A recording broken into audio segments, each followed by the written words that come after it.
Right, let's get back here into the great stadium, the Ring of Fire, Dubai International. That's the game, that's the focus. It's Ajman versus Fujairah, the all important game. For Fujairah, at least, they need to win and maintain to be right on top. For Ajman, it's just that they don't have really anything to lose from here. So it's been a great show, the first game we saw, where Dubai has announced themselves, got the momentum at the right time, and this seems to be on right track. All right, we're all set here for the all-important toss. We've got two captains and AZ down there at the center.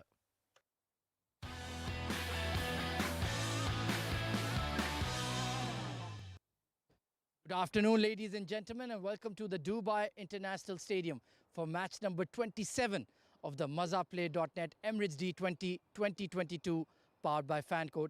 I'm out here in the middle with the two captains. We have Nasser Aziz once again leading Team Ajman. We have Mr. Iftikhar Ali, our match referee, and of course the superstar of UAE, Mohammed Wasim, leading Team Fujairah. It's going to be Ajman to flip the coin. Heads is the call. Up she goes. It has come down as heads. Wasim भाई toss जीते हैं, क्या फैसला किया? हम लोग पहले bowling करेंगे और कितने स्कोर पे आपको लग रहा है कि इनको रिस्ट्रिक्ट कर लेंगे और आराम से चेस हो जाएगा? इंशाल्लाह कोशिश करेंगे 120 130 तक रोकें जो बाद में चेस कर सकें आराम से। और ठीक है, अभी तक डू और डाई सिचुएशन नहीं आई, लेकिन दुबई से हार के थोड़ा सा टीम को झटका तो लगा है। नहीं, ऐसी कोई बात नहीं है। हाँ, ये बात लाजिम है कि हम थोड़ा रिलैक्स हो गए थे, जो कि क्रिकेट में बिल्कुल नहीं होना चाहिए, और इंशाल्लाह कोशिश करेंगे कि ऐसी गलतियाँ दोबारा ना हो। टीम में कोई चेंजेस? एक चेंज है, जुनेद नहीं खेल रहा, फ़ारूक खेल रहा है। Best of luck for the game Waseem. Thank you very much. Nasser bhai, please join us. Unfortunately lost the toss. You are batting first. If you had won the toss, what would you have done? We'll bat first.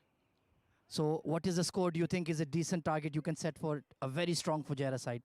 I think 160 is a good total. And please let us see your injury to your left hand. Very seriously damaged. Are you going to be able to bowl today? Yeah, of course I will bowl. Any It's not my bowling finger. any changes to the playing 11? One change, I am in only.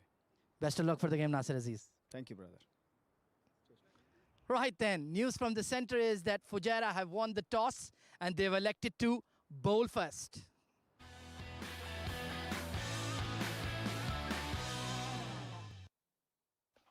Well, a very interesting decision taken there from Fujairah. They opted to bowl first. Yes, I think they know that Ajman is kind of struggling in the batting department, and they don't want to give them chance to chase anything here. They invited them to bat first, and that's the lineup for the two teams battling. Ankur Sangwan for Ajman, and Stundan Daud Ijaz was yet to get some runs under his belt. Nasser Aziz playing today. Rahul Chopra, he's also short of runs in the tournament. Sagar Kalyan, Saqib Munshid, the most wicket taker of this Emirates D20. Shiraz Pia, Sultan Ahmed, Uzair Anis, the young man, and Zuhaib Gujjar completes the 11 for Ajman. Well, looking at the star-studded lineup of Fujairah, it's Hamdan Tahir, Hamid Khan, Harry Bharwal, Jiju Janardhan, Mohammad Farooq Moment gets a game today. Mohammad Usman, Mohammad Wasim, the captain, Raja, Akifullah, Rohan Mustafa, Uzair Khan, Wasi, Haider Shah completes the 11 for Fujairah. What a beautiful side it is, and what a great weather. It's overcast conditions, and I cannot ask for a better partner than Mohammad Rashid joining me in the comm box. Welcome, Mohammad. Thank you very much, Abid Ibrahim. And we've got a great game in our hands here at the Dubai International Cricket Stadium. Ajman ready to... Well, Fujairah have won the toss and elected to field first. A very interesting decision. Probably that first match playing... They've seen the first match where Dubai chased that Abu Dhabi total really comfortably. So they would want to have a similar kind of result, Abid. It's interesting as you move forward in the tournament, and also you would like to have the second game of the day or the third, so you can understand how this wicket plays and the first game, how it goes, and it assists you in the proceedings. Meanwhile, it's Anstundan who's opening yet again. He's earned his position as an opener in the absence of Wajid Khan. He's got a 55 best that was in this tournament. You need to work on his strike rate as on average also. Far more talented. And there you go. Rahul Chopra gets a chance to open the inning alongside Ansh. That's a good move, I think. Surprising, but probably a good move. Akif Raja to begin the proceedings for Team Fujairah. Raja Akifullah, that's what he's called. 24 innings, he's picked up 20 wickets. Economy, very good economy of 7.12, considering that he bowls primarily in the power play, and during the death of the innings, the umpire says play, and play it is. Up she goes. Let's go. Right on money. First delivery, full and straight. A bit of swing. Raja Akifullah. Not expressed right now, but as he bowls his third or the fourth delivery, he gets that a lot of pace and force, and that's what is the key as a fast bowler. You need to be careful for those first few deliveries, as you need to control the swing as well.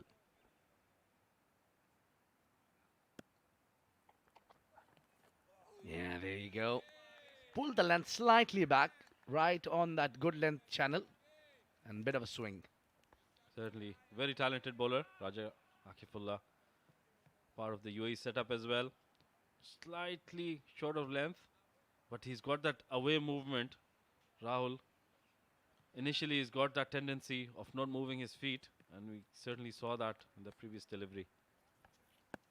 Yeah, and he's got a brilliant celebration as well. Good. Got him quite famous nowadays with that different celebration where he keeps that one hand to shut his mouth and then raise his finger. And more than himself, it's Rohan Mustafa and Wasi Haider Shah who enjoys his celebration. Well, all these Fujairah boys, they've certainly got that celebration part. Mohammad Qasim, the umpire for the game today. Got very brilliant umpires officiating throughout the tournament. He's just heaving on the own side. The ball was clearly not timed well. But Rahul is very watchful. He don't want to play in the air. Want to make it show that it's along the ground. Very watchful against Akif. And you should be. Certainly. And a very surprising move by Ajman. They've shuffled and changed their batting order completely. Ansh Tandon normally comes in at number 3 or number 4. So opening the innings, Gavi Botha. He's the leg umpire at the moment. Very experienced Gavi Botha. I think umpiring all over this tournament has been something that we haven't spoken much, but that has been spot on. Every time, every decision almost right. Yeah, that's what disturbed the batter when you see shift from right hand to the left hand. Absolutely struggling there. Raja Akifullah. That would have been a perfect ball to a right-hander. But Ansh Tandon, being a left-hander, creating that doubt for the bowler. Yeah, and should be clear with his mind. Ansh Tandon. Oh, trapped in front, gone. No! Umpire is not convinced. Very, very close call. Yeah, that's what Ansh is smiling about. I think Akif would be really pulling his hair off. Mighty close. That looked mighty close. Sliding a bit, probably just going down the leg side. That's what the umpire is calling. There you go. He's still got a concern about the decision. In fact, he watched himself that delivery on a big screen. But it was very close. The way it struck him, the way he's lost his footing. There's quite a bit of a tension there for Ansh. Even he did not get a wicket here, but Akif will certainly boost his confidence. Look at that pace, full and fired it up. Dot ball to end the over and a brilliant eventful over. Ajman scoring 2 for none.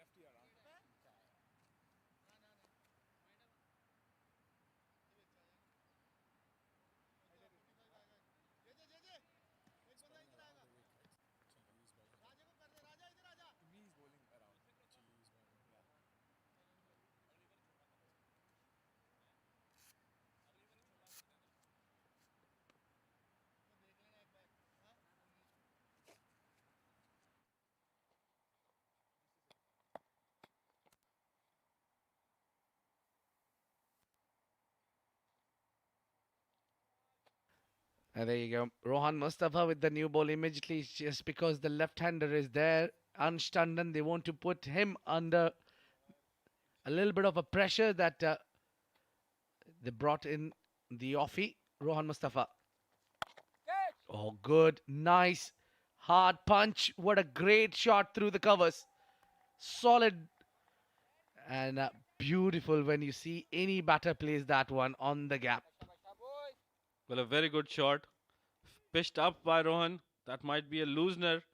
And Rahul Chopra is not going to miss out on those. He's in very good form. Stand and deliver.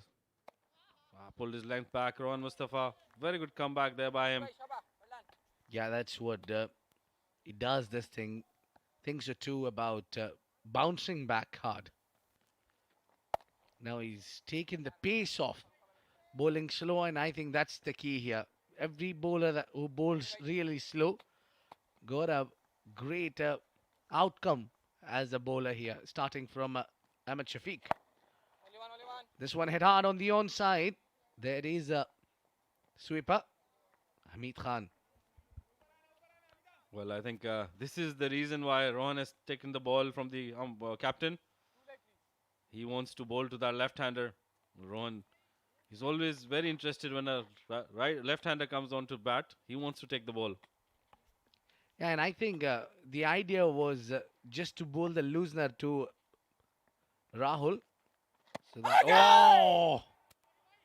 that was a full toss, but missing on that opportunity. Anstanden got us all excited there for a minute.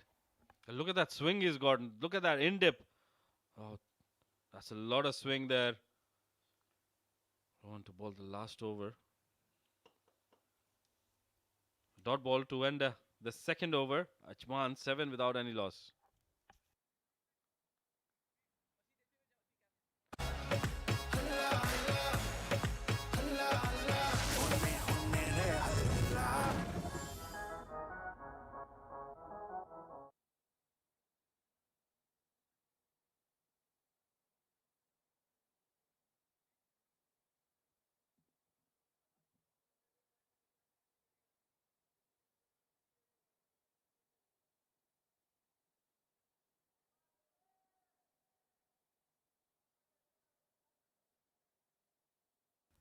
Akifullah will continue.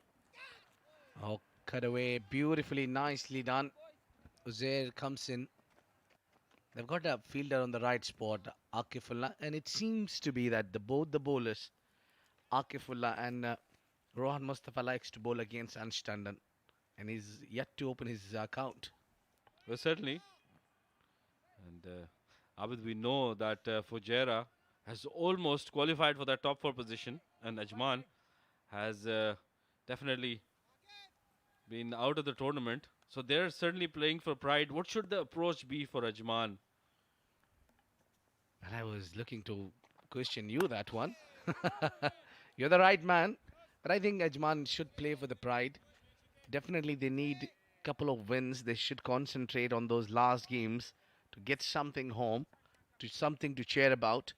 So far, they have just beaten one side, which was Emirates Blues.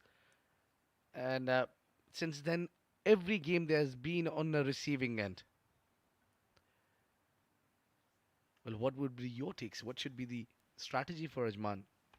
Well, you've probably put it right.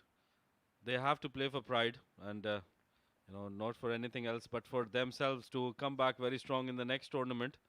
Just make sure they get that win under the belt. That one bowled towards his legs, and Shandan picks up an easy single. Well, yeah, that's been for Ajman. I think the problem has been that there have been too many changes and too many shuffling in the batting order. So they never had a concrete batting order, which is why nobody knew their roles. Well, indeed. We have seen a lot of changes in the batting order, in bowling attack as well. They've been, it seems that they have been not gelled well. So before this tournament started, they were not prepared well. Oh, this is a jab, and that is gone over the long on for smashing four. Great shot from Rahul. Just a jab. Well, as soon as you pitch up to this man, He's not going to miss out. He hit that shot. It was pitched up. He's hit it over mid-on. Didn't want to hit it too hard. Just timed the ball. And just standing and adoring that shot, Rahul Chopra. A very good shot. Yeah, small hand jab here. It was just easy picking for him. Bowled right into the slot. And that's been the case. Every time Akifullah bowls his fourth ball, he goes all the time full. A leading edge up in the air. Third man in business takes the catch. And it's a wicket. Rahul Chopra gone and a celebration comes off. Akifullah Raja. What a man. There you go. There you go. What a comeback by Raja Akifullah. He's picked up that wicket of Rahul Chopra, who was on form. Got those couple of boundaries in his innings. And Ajman losing their first wicket. Look at that. Nowhere near the ball. They had eyes not on the ball, but Uzair, he had his eyes on the ball. And he's picked up a very good catch.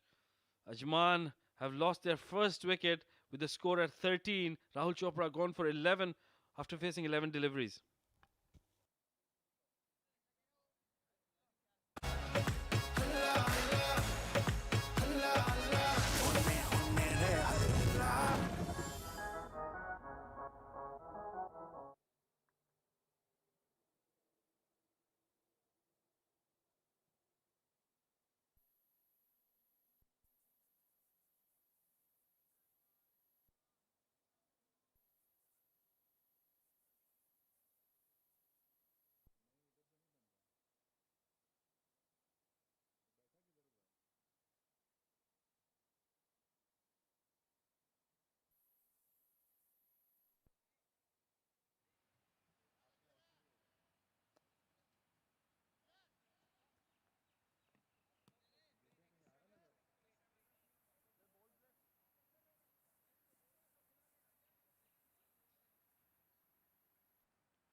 Yeah.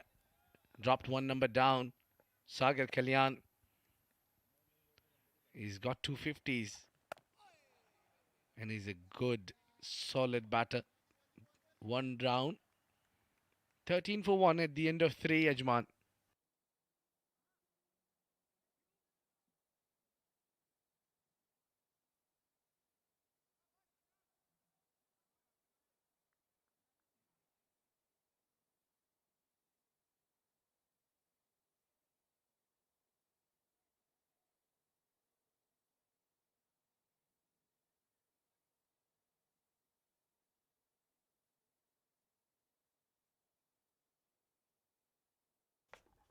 Rohan Mustafa to continue.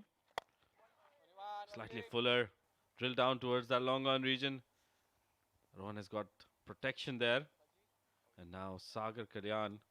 Well, Sagar had gotten a 50 in the last game and he's been demoted. What's the reason behind that, Abid? I think the mantra is that you perform, you get lose your spot there.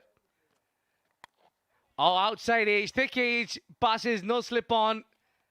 Oh, Rohan Mustafa, you need to have a slip because it's a new batter. You always need to apply the pressure. Well, certainly he's bowling that delivery very well. That outswinger to the right-hander. Look at that. Upright seam. And that was perfect. The only problem was he didn't have a slip fielder in place who would have taken this very easily. But nonetheless, lucky shot for Sagar Kalyan. Rohan Mustafa not very lucky. Yeah, this soon you saw. There's a struck taking that feather edge. He was not happy. There's still no slip on. They should get somebody at the slips cordon. That's what I feel for both the batters, I think. Ansh and Sagar Kalyan. If you allow Sagar Kalyan to settle, you will have to deal with the big score. Certainly, he's very talented. Can hit the long shot. He's got the ability to pierce that gap. Picks up singles on will. So, very talented batsman. The fire set in. You kind of know that the arm ball is working well against Ansh Tandon. Every time we have seen Ansh Tandon comes on a strike, Rohan has bowled the arm ball. Very interesting delivery. I think that's the delivery he was talking about. He's learned. He's mastered that, and it's working for him now. Oh, keeping touch low there. And sent him back. Sagar Kalyan not happy. 20 for 1 at the end of 4, Ajman.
Alan Stundon clearly struggling, scored 3 runs of 9 deliveries, and he has to face this man, Triple J, Jeju Janardhanan, with 7 wickets to his name, average of 16.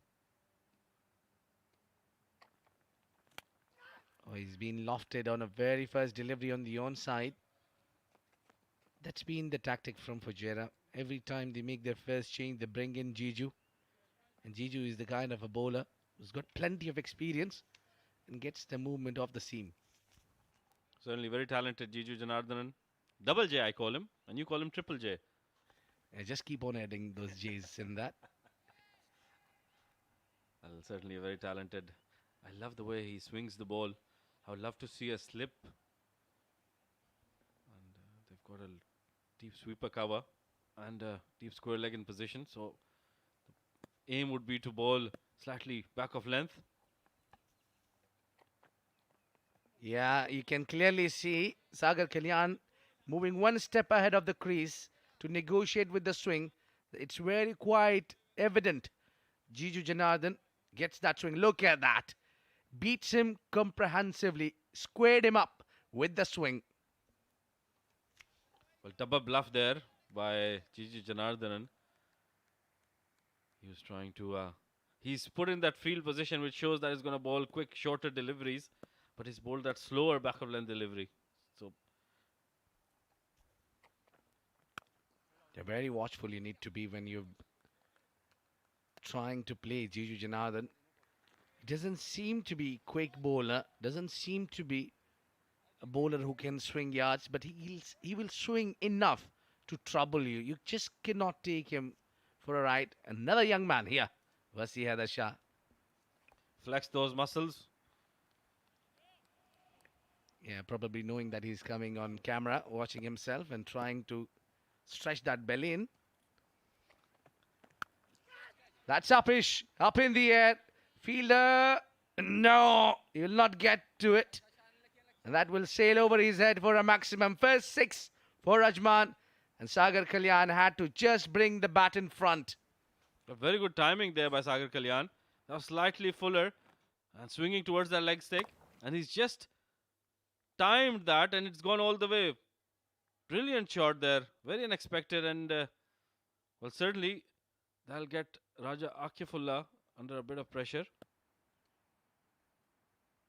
27 for 1, Ajman. And now played with soft hands. Sweeper cover comes in business. And that's what you need to do.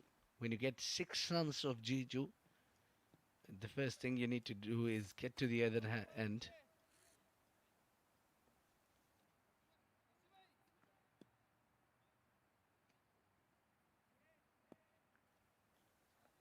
One more delivery to go in this over. Yeah, there you go. Wasim doing the right job. Trying to keep that shine on as much as you can. Final delivery of 5th over. Very watchful and stunned. Another dot for him. Ajman batting on 28 for 1.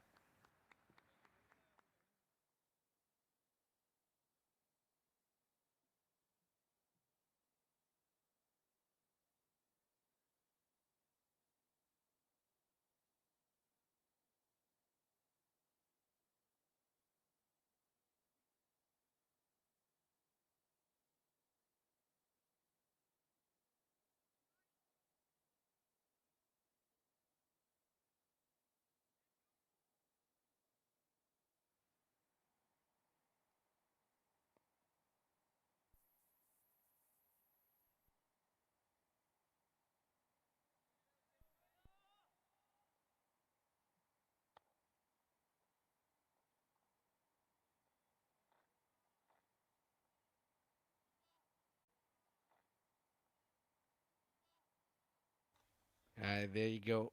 Uzair Khan, your right option to come. 7 fielders inside the circle. That square we talk about, square leg and deep sweeper point. Those are two boundary saving options. Oh, just off the hand. Usman, was that an opportunity put down? I think if you get a hand into it, that's certainly a drop. That would be written. But how hard was it? Struck hard. Oh, that would have been the great catch of the match. I think, in fact, top catch of the tournament. Certainly, very good effort by Osman. Got the hand out. Just didn't stick to it. You know, these kind of catches you need it just to stick to the hand. And Standen goes inside out, straight to the hand, and he puts it down. Hamid Khan, error again. Back-to-back drop for Anstanden. I don't see any reason for him not scoring runs. Well, another catch dropped. This one rather easier. It was straight in and then straight out. Nowhere near that. It's lucky he hasn't injured himself. Well, right thing is being done here. Take him off that position. Hamid Khan now moved towards the third.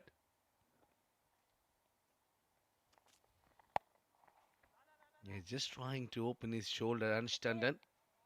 A little bit of a stubble there for him while getting those boundaries, trying to get those boundaries. Certainly not getting that timing going. He's a good timer of the ball. Gets his shot through the gap, times them well. Struggling here a bit. Anstanden, he's very talented though. He's got that ability to make a comeback at any point of time. Just needs that one delivery where he can open up his arms.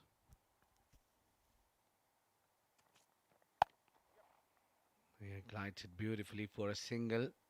And he will keep strike. Power of play comes to an end. 34 for the loss of 1 wicket, Ajman. Now let's have a look at these first 6 overs. There you go. That was a brilliant shot from Rahul Chopra. A drive driven beautifully against Rohan Mustafa. And there you go. Akifullah was taking 4 runs. But Sagar Kalyan coming in. Number 3. And then he's gone for that brilliant 6 on the own side. That was just enough. And a very long part of the boundary. Eventful first 6 overs for Fajairah. And there you go. The power play comes to an end. And now we'll be watching where the fielders are stationed. Yeah, plenty of production on the own side. Certainly this is the on side from here, where the bowler comes in from Mohammed bin Zayed road end. That side boundary is quite big enough. Yeah, good choice. This has been the case, Rashid. Every time Jiju came on to bowl, the batter quite often comes in front of the stumps, try to negotiate with the swing.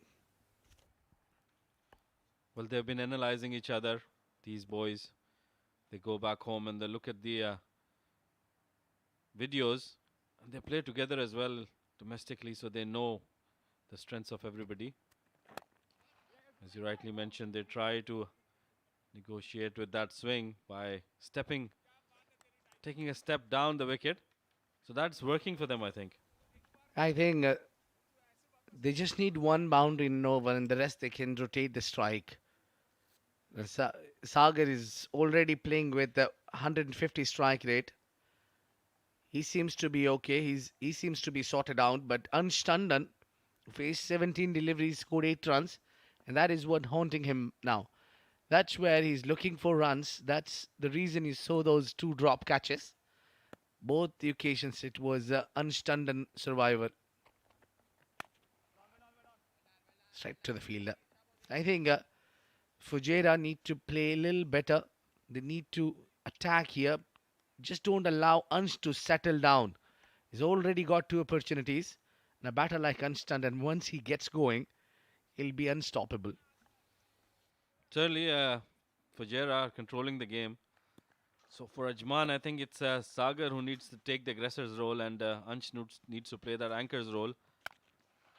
Once again, play towards that long off region to pick up a single. But talking about Ansh Tandon, I think he just needs to stay in there, get on with the game, and make sure he just rotates the strike and plays that anchor role, which is very important. We know that this wicket, it holds some runs. We saw in the first game, Dubai chasing down that total of 120 in 13 overs. Yeah, Rashid, don't you think the new ball is difficult to tackle here? Most of the time, we see that wickets get stumbled early here. Most of the time, because throughout this Mazaplay.net Emirates D20, I've seen only 100 run stand between the openers. That was Sharjah. Well, it's very important that how you approach the game. If you've got the intent, I think we've seen with intent, you get a lot of runs in the first 6 overs. Even though it is a slow wicket, it tends to slow down as the inning progresses. So with the new ball, it slightly comes onto the bat slightly easier, which is where you can get the runs. Yeah, that's shocking. But yeah, generally it's clearly about how you apply yourself. End of 7, 38 for 1 Ajman.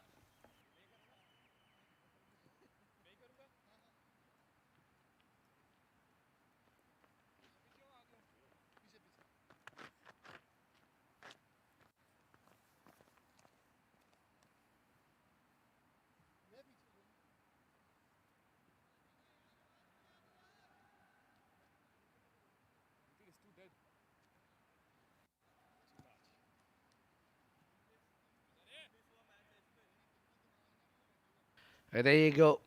Broadcasting and streaming partners we have. It's Mazaplay.net Emirates D20 2022 powered by Fan Code. It's Fan Code in India, CricTracker, YouTube, Facebook globally. It's 90W and Prodigy TPT 360 production for Emirates Cricket Board. And that's a wicket. Hamid Khan finally takes that catch and Sagar Kalyan departs. Big wicket, huge wicket in the context of the game. There you go, the celebration.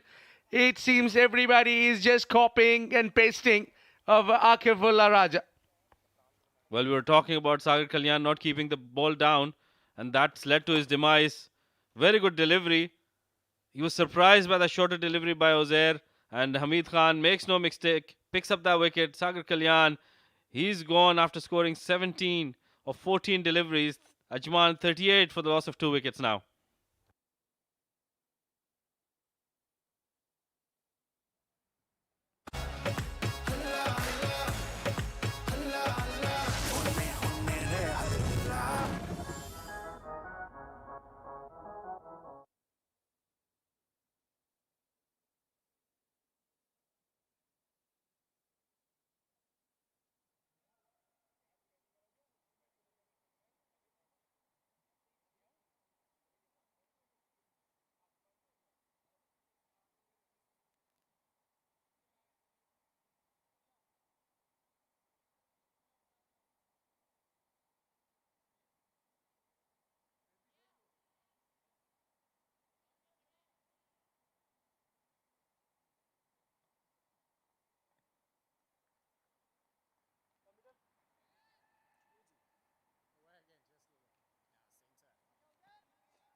There you go. Now the Jazz comes in. Got a good strike rate, 80, best of 82, but not a convincing tournament for him. Haven't really scored big runs. Very good delivery there from Uzair. That ball gets serious bounce and straight up. Look at those numbers for Dawood Ijaz. Strike rate 101. Best of 50. If he can get 50 in this game. He's a very talented player, but throughout this tournament, he hasn't been able to fire, which is why I think Ajman hasn't done well in this tournament. Yeah, I think things did not go their way. Leaves it on the own side, coming down the track, negotiating with the swing. That's a smart move from Dawood. He opens his account. What I think, yeah, for Dawood is, I mean, 11 run and an average of 11 run is nowhere close to be the best. So you really need to upgrade your game. You need to bring best out of you. Certainly not the best there, the average. Looks in a good shape. Anstanden. He need to apply himself. Forget about the strike rate. Yeah, let that go off if you see any delivery troubling you. But clearly here, Anish thought that ball might be a wide. Yeah, it is wide. I know. Not given wide. Even for a moment, I thought that's given as wide. But I think certainly the right call. It was inside that wide line. The umpire taking a good hard look and calling it a dead ball. Beg your pardon, dot ball. Jose coming in 40 for 2, Ajman. Oh, slower delivery. And going for that heave over mid wicket, but nowhere near the ball. Yeah, thumbs up at the end from Mozeri. He's enjoying. Look at that. Just perfect delivery, keeping it low there. There is a certain spot where the ball keeps low. A slower one normally doesn't bounce as much, and I must commend that effort by Hamdan Tahir behind the wicket. Reached to him on one bounce, and sometimes it gets very difficult, to keep those balls, and he's done really well. Chipped in the air. Lucky there was no one inside the ring. If you look at the strip, it's clearly that the left side is pretty green. We'll come to that. It's 8 overs gone, 40 for 2, Ajman.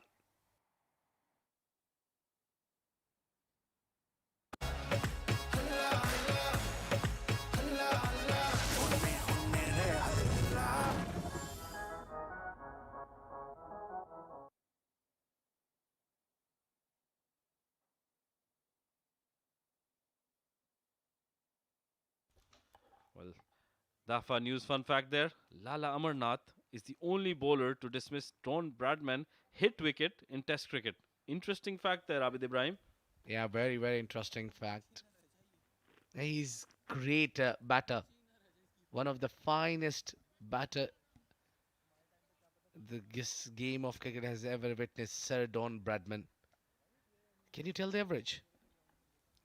Not 12.6. That's for Harry Barwal. Good economy. Yeah, quick single. We'll see whether that is a leg bias. I think there's no bat involved in it. Yes, confirming umpire. Well, this man, Hari Barwal, he's impressed me, and he's impressed a lot of other people throughout this tournament. He's been a revelation for team Fajairah. I've been told he was a last-minute entry into the team, and he's done really well.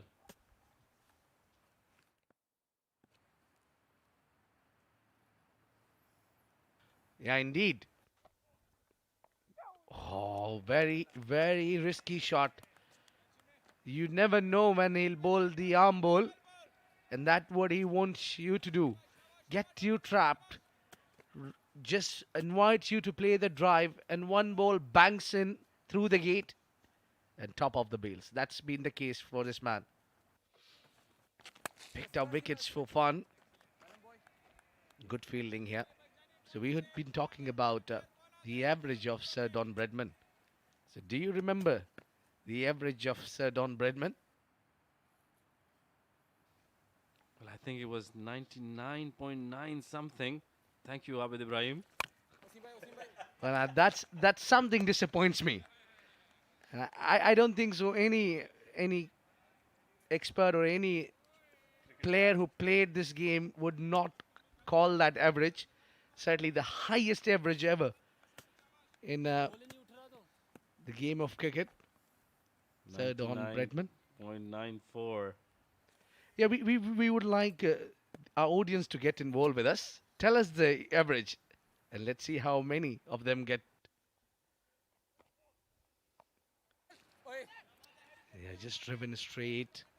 Nicely, they are just building partnership, trying to build a partnership here, whereas the spinner of Fajairah not letting them settle. Well, Harry Bariwal is a very talented bowler, and for Anshtandan, it's the longer side of the ground where the ball is breaking into him.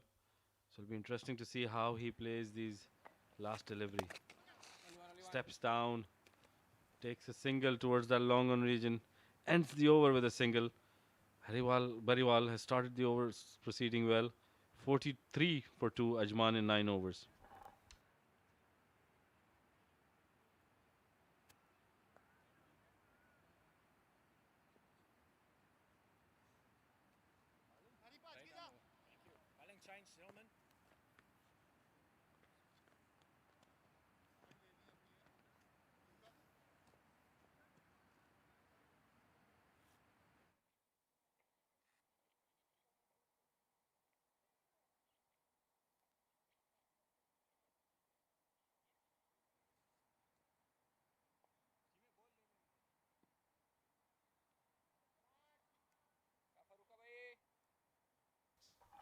Well, a change in the bowling. Mohammad Farooq, that quickish leg spinner, 15 wickets, economy of 7.56, very talented bowler. He bowls these quick leg spinners.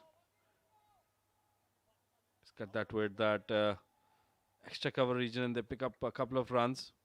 Not a very good start for Farooq, but he's a rhythm bowler. Takes some time, but once he gets into rhythm, he's a very dangerous bowler.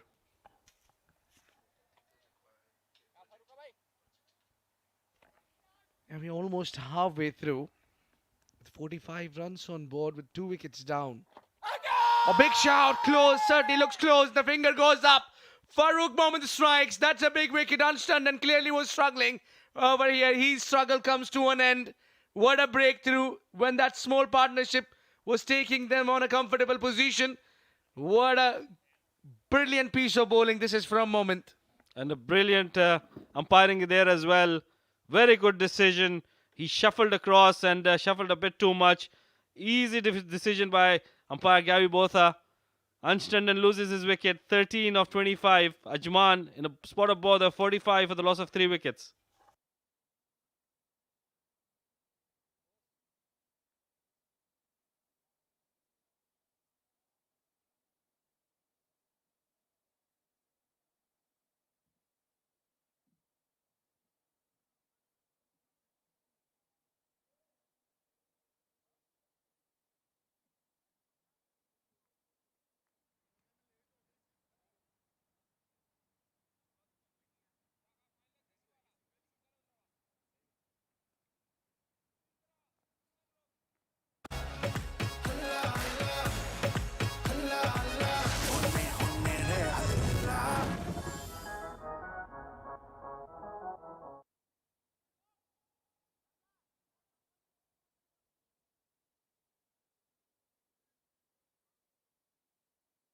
Yeah, there you go. We're almost on the verge of our own league.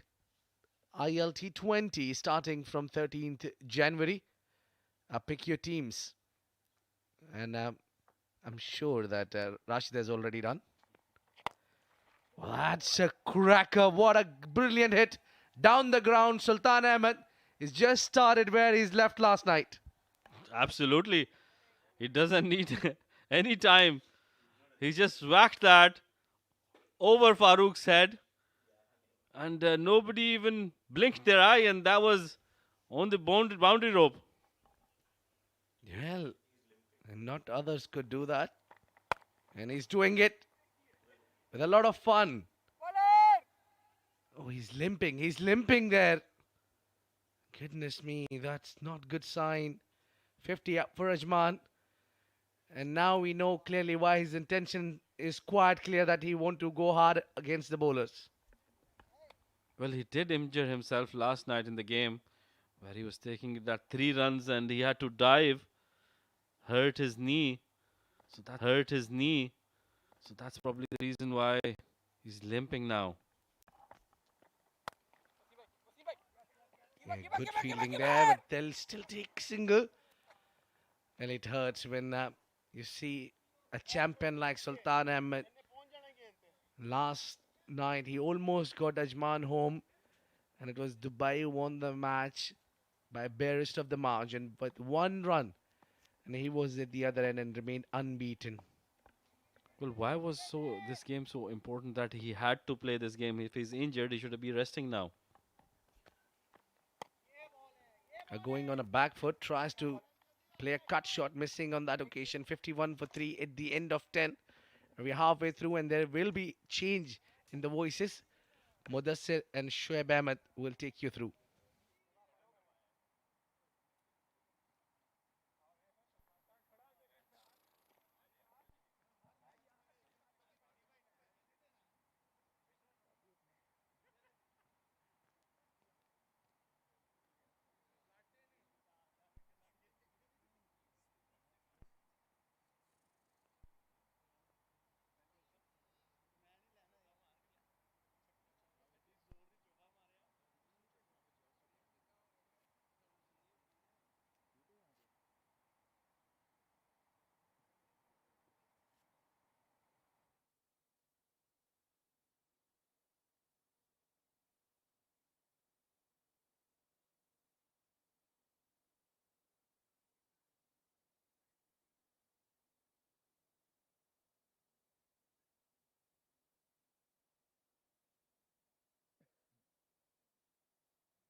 The ILT20 from the 13th of January.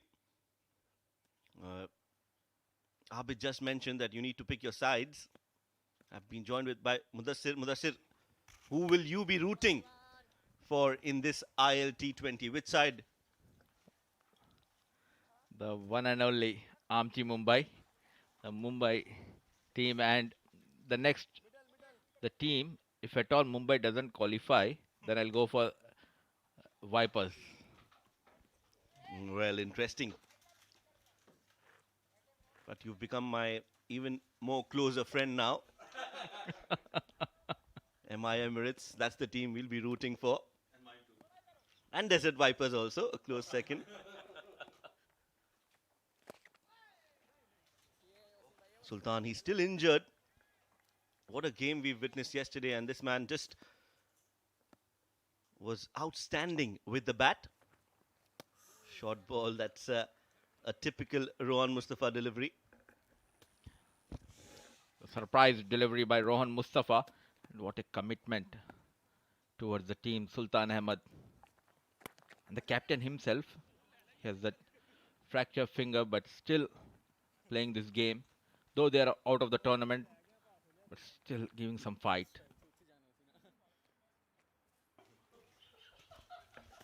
53 for 3. Yes, you're right. Both of them are injured, but still have to make it. Sultan asking whether that was a wide, not to be. A good over in progress, just 2 runs and a very quick over from Rohan Mustafa, as usual. Last ball coming up. Swing and a miss. Swing and a miss. A dot ball to end the over. I think there was some bat involved, and that is why Hamdan Tahir was interested in taking that catch cleanly. 11 overs have been bowled. 53 for 3 is the score.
Eleven overs, 53. Cautious start from Ajman. I would say slow start, especially that power play. They did not utilize it. Mudassir Ali very direct as always. Doesn't mince his words. He'll call a spade a spade. And that is why it's always great to have him in the com box. Good delivery from Uzair. Thank you, Shoaib. At last, learning from his mistakes, Mohammad Wasim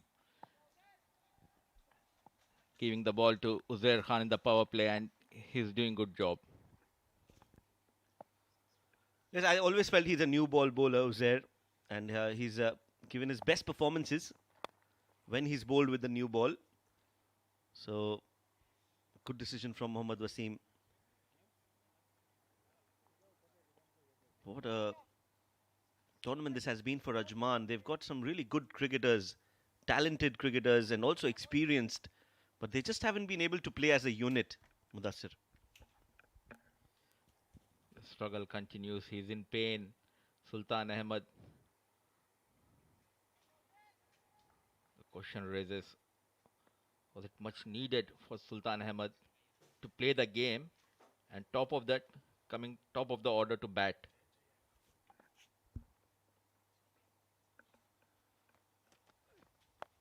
Slower bouncer, catch it is the call. Was completely beaten Dawood Ijaz with that deceiving slower bouncer. Sultan, he's had a different role to play in this game, in this tournament for Ajman. Normally, we know he's a strike bowler, has that ability to bowl with the new ball as a spinner. But he's scored some important runs for Ajman. And the batting has been a disappointment for Ajman more than anything else. Just haven't been able to click as a batting unit.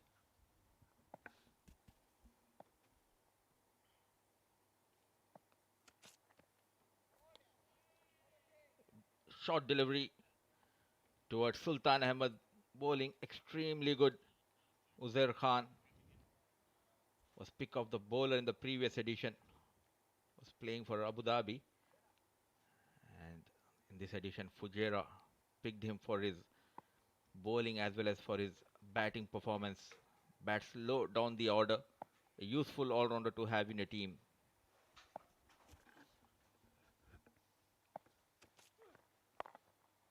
Mixing it up really nicely, and Sultan will have to work hard to run between the wickets. Not in the fittest of health in terms of that running between the wickets. He's struggling at the moment, but he's still not giving it up. A true fighter, Sultan Ahmed. He has been in the UAE domestic circuit almost for 10 years. We have seen this for many years from Sultan Ahmed, a fighter is always there for your team. Yet again, he shows his class, commitment towards the team Ajman. Catch it is the call. It's gone high up in the air. Covers will take it comfortably. Akif Raja and that celebration. Rohan Mustafa and Akifullah celebrating that wicket together as Uzair gets another one. It's Dawood Ijaz who's had a very, very ordinary tournament with the bat, and his poor run in this tournament continues. It was in the air and the simplest of catches for Akifullah. Rohan Mustafa, there you go, that celebration. But I think Uzair has bowled really well to get his 2 wickets in the 3 overs that he has bowled so far. Ajman in trouble, 56 for 4.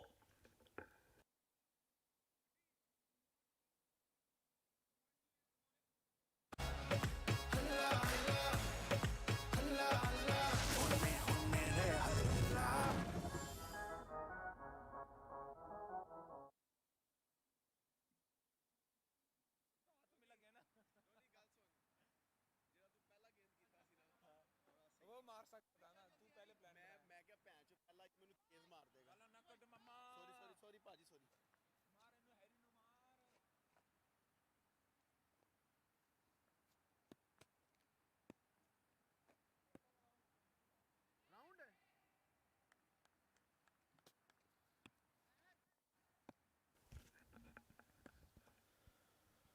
56 for 4. Ankur Sangwan being sent up the order. Swing, big swing, and some turn for Harry Barwal. How did that miss the stumps? I thought that was going to crash into the middle and leg. Some extra bounce, and the ball missing the stumps by centimeters. Brave piece of bowling, giving that flight and inviting Sultan Ahmed to go after the delivery. Left arm orthodox Harry Barwal.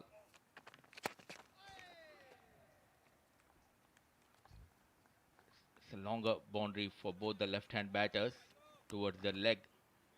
In control, Fajairah.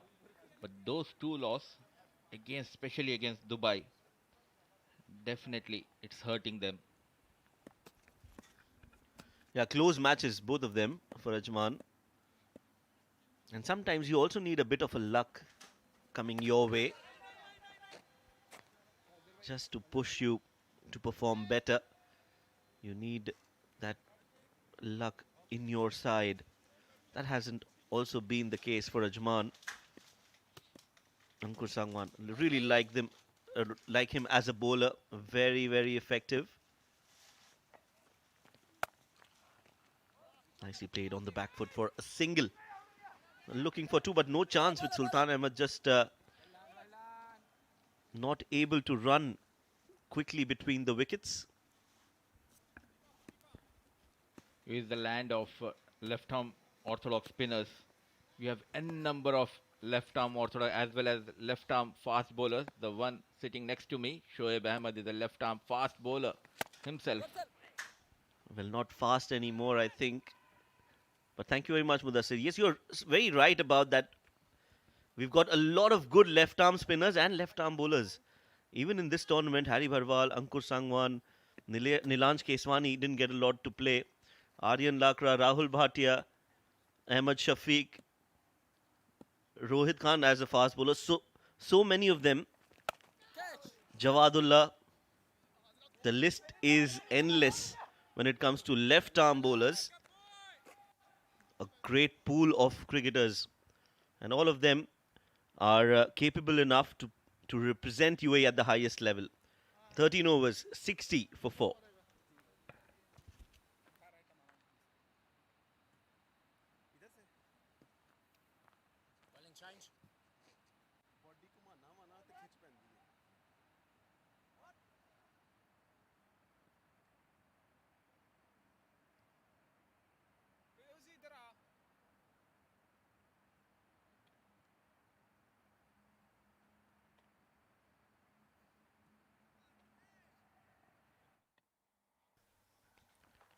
60 for 4. Rohan Mustafa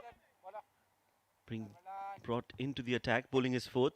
So, Mudassir, on this wicket, we've seen in the first game and in this game as well, big swing from Ankur Sangwan, misses on that occasion. The spinners are doing really well. Especially the newcomers. They are extremely good.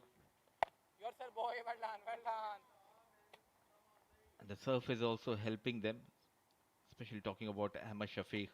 The way he has led the bowling attack, the spin department for Dubai has been exceptional. The first edition for Ahmad Shafiq. He did wonders with the ball. You ask him in the power play, he's there for you. You give him the ball in the death overs, he's there for you. It's in the air. Rohan Mustafa coming underneath it and drops it. Oh dear. Should have been taken. Rohan Mustafa is smiling, but he's, I'm sure, very disappointed with that drop catch. And a quicker delivery. That should have been taken, especially from Rohan Mustafa. Sultan Ahmed survives for yet another over. 14 overs have been bowled, 61 for 4.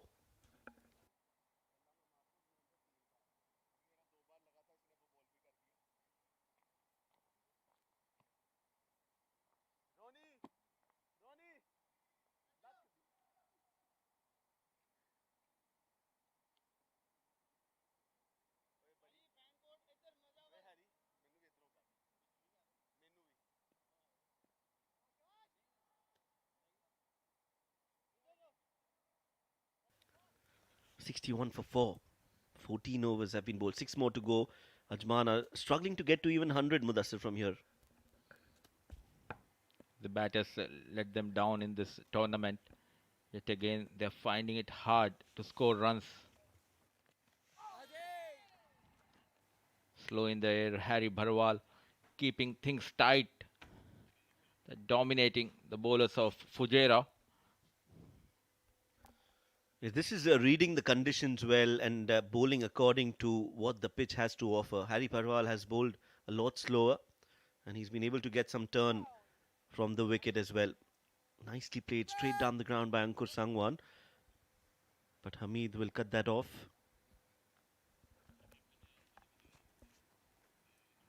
I believe, Shoaib, in these kinds of tournaments, you get players from different parts of UAE in your team. It's always good for the team and the players to gel together. Then you can produce those results in your favor.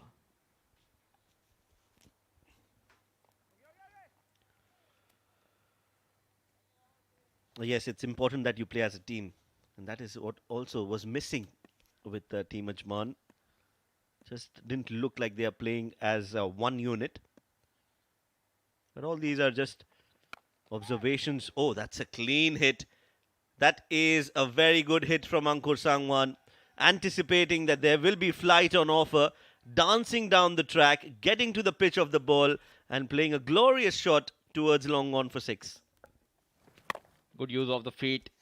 Being a left-arm orthodox spinner himself, is reading Harry Bharwal nicely here. Played towards the longer part. Managed a maximum after a long time. For Ajman, it's Ankur Sangwan on strike. Push towards covers. A dot delivery. Wicketless. Till now, Harry Bharwal.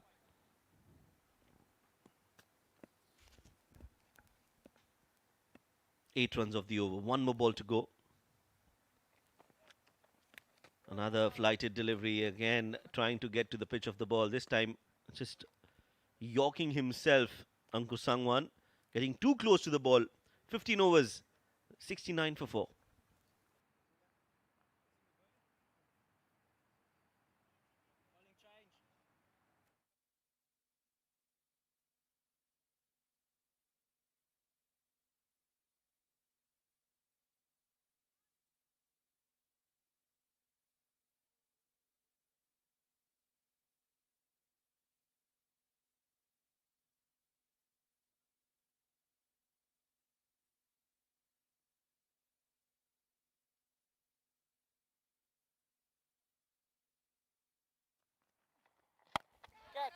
Catches the call, hit straight and into the hands and out of his hands.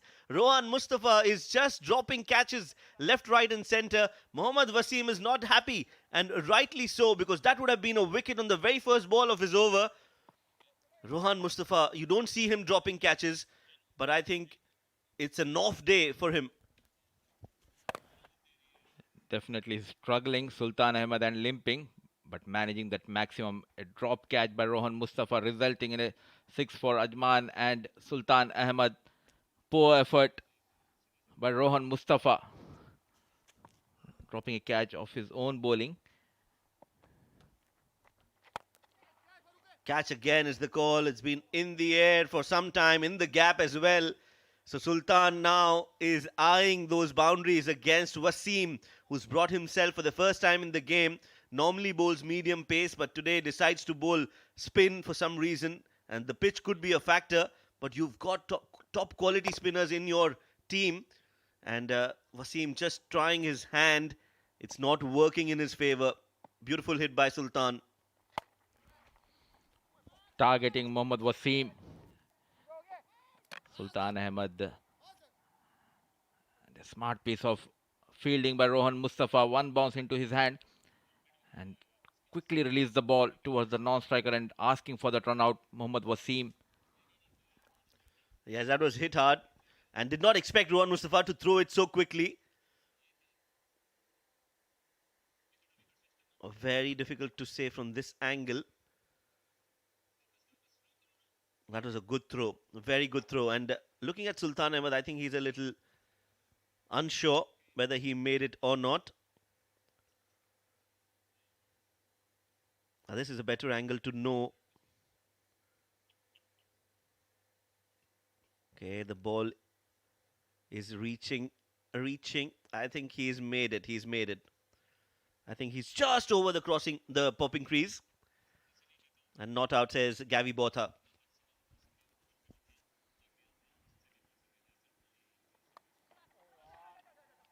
Quicker delivery, not in control, but getting those couple of runs. Thick outside edge, racing towards the third man. So runs are coming in this over. Really don't understand what was the need for getting himself to bowl here, Captain Mohammad Wasim. He has been very average with the ball in this tournament. Goes big, goes towards mid-wicket handsomely. High and handsomely here, Ankur Sangwan. A maximum runs are leaking in this over. Yes, Wasim continues to be expensive. That was another good hit from Ankur Sangwan in the slot. He's playing towards the shorter part of the boundary, gets good connection on that ball and gets 6 runs. Another ball on the pads, another flick, another 6. Results, back-to-back 6s. Ankur Sangwan is taking it on against Mohammad Wasim. And that last ball is also gone for half a dozen. 16 overs, 94 for 4.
Off stump, then off stump. 16 overs, 94 for 4. Thank you.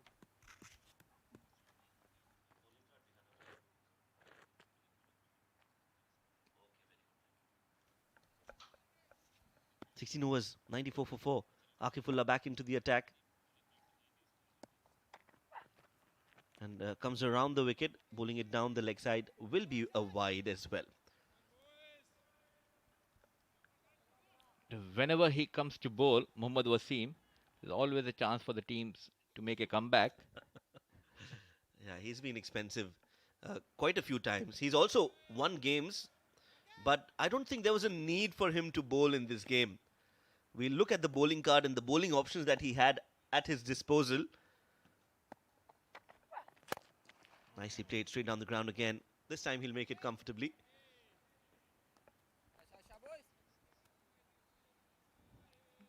A good looking partnership between Sultan Ahmed and Ankur Sangwan. I'm interested to see. There you have only 1 over for that leggy, Mohammad Farooq. 8 runs, a wicket to his name. Really don't understand the tactics of the captain of Fujairah, Mohammad Wasim. I think the reason is that they've got two left-handers out there in the middle, and because he's a leg spinner, that is working against his favor. At least that leggy would have given you 12 or 13 runs in his over. He went for 25. Yes, that's true. That's true. And I'm not completely in agreement with that philosophy that a leg spinner cannot bowl to a left-handed batter, or a right arm off spinner cannot bowl to a right-handed batter. That's not the case.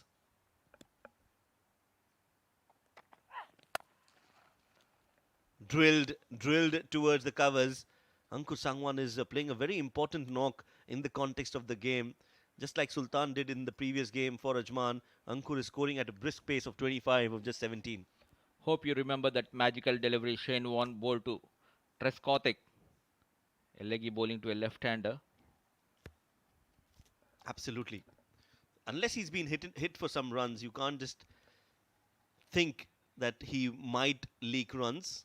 But again, that's the captain's call, and we can only try and investigate and see the reasoning behind that. There is another over from Uzair that's left. You will see him bowl his full quota, but you have to feel for Farooq Moman. Whatever opportunities he got, Mohammad Farooq, he did well, pretty well. I do understand leg spinners goes for runs, but they earn you and they get you those wickets. That's true. A very difficult art to bowl leg spin, wrist spin. That's a good delivery from Akif. Slower delivery deceived the batter, and also Hamdan Tahir. Just that awkward bounce in front of him has allowed Ajman to take that extra single, extra run. Nicely bowled. Both the batter and the keeper just misses, and a single has been conceded by Hamdan Tahir. It will be interesting whether the captain Mohammad Wasim will come and bowl another over, trying to get a wicket of Ankur Sangwan or Sultan Ahmed. We'll have to wait and watch. 99 on the board. Make that 100. In fact, that's been placed in the gap, and that's been timed supremely by the injured Sultan. He's struggling. He's wincing in pain, but he's still getting those runs for his side. 28 of 22 for him as Ajman crossed the 100-run mark in the 17th over. 103 for 4.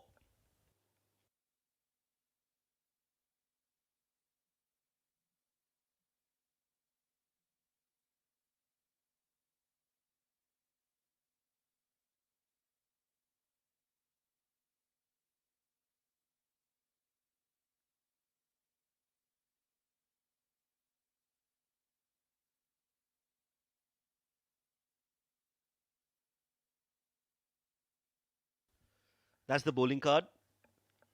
7 bowlers used. Mohammad Farooq just getting that 1 over. I don't think he'll be bowling anymore in this game. 3 overs left. It's going to be Harry Barwal, Uzair Khan and Raja Akifullah to complete that quota. I think big swing from Ankur Sangwan. Gets the edge and will fly towards the deep third. Hamid will clear that off and will only be a single. I believe in this tournament, more than winning, you need to give chance to the youngsters and to showcase their talent. Then a good opportunity for this leggy Mohammad Farooq to showcase his talent. He was pick of the bowlers in D10 and D20 tournaments earlier. Yes, I agree. I think, especially in this game for Fujairah, where they are in a comfortable position, you would want your bowlers to get more match time. So for Farooq, it would be a great time to be bowling in the middle overs, getting a few overs under his belt, even if it's against a left-handed batter. But having said that, Fujairah are still comfortably placed in the game. Oh, beautiful hit. Read that slower delivery well. And Ankur Sangwan, again targeting that shorter boundary, clears it by a big margin. Gavi Botha raises both his hands. And Ankur Sangwan and Sultan Ahmed celebrate that beautiful hit towards the cow corner for 6. Back of the line delivery. And look at that high backlift. Sending the ball into the stands. Ankur Sangwan and Sultan Ahmed doing some repair work for Ajman. A brilliant partnership. It's Nelson on board for the loss of 4 wickets. They are on a comeback trial here. Ajman.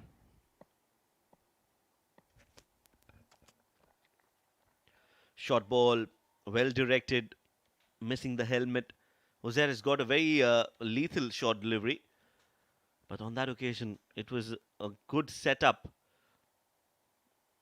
That's the bouncer. Immediately, Ankur Sangwan looking towards the umpire, hoping that it would be called a wide, but not so.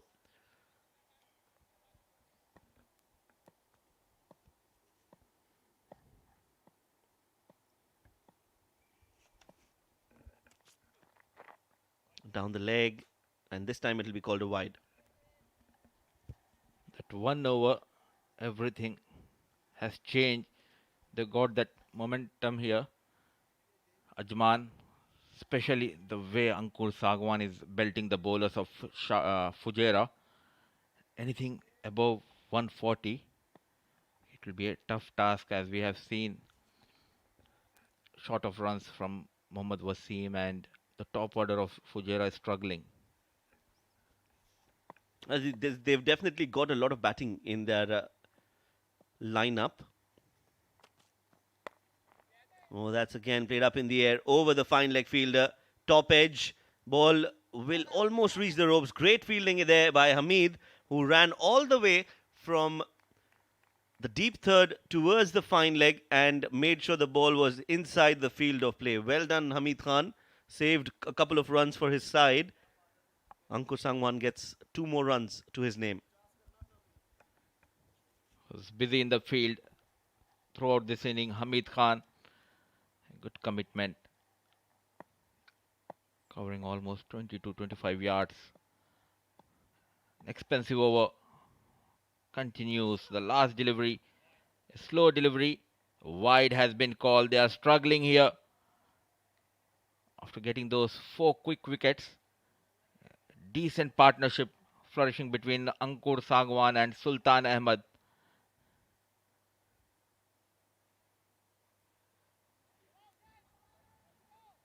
A bit worried here. Fujairah. At one stage it looked like they won't cross 120. Ajman. Thickish edge. Interesting field placement. The deep third is not exactly on the boundary ropes and not on the 30-yard circle as well. Somewhere in the middle. A single to end the 18th over. Ajman are 116 for 4.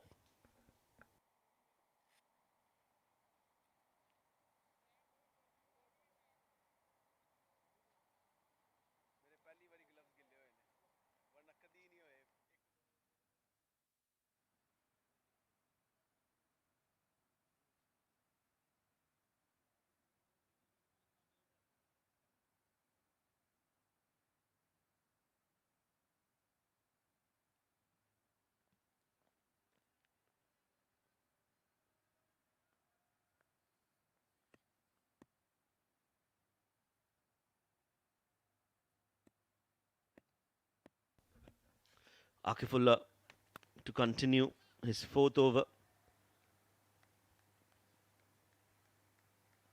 So no Harry Barwal completing his 4 overs.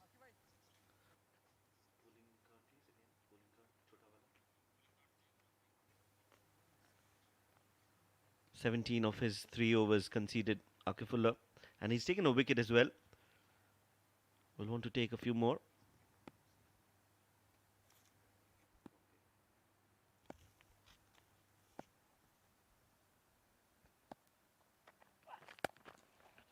Coming around the wicket and cramping Sultan for room.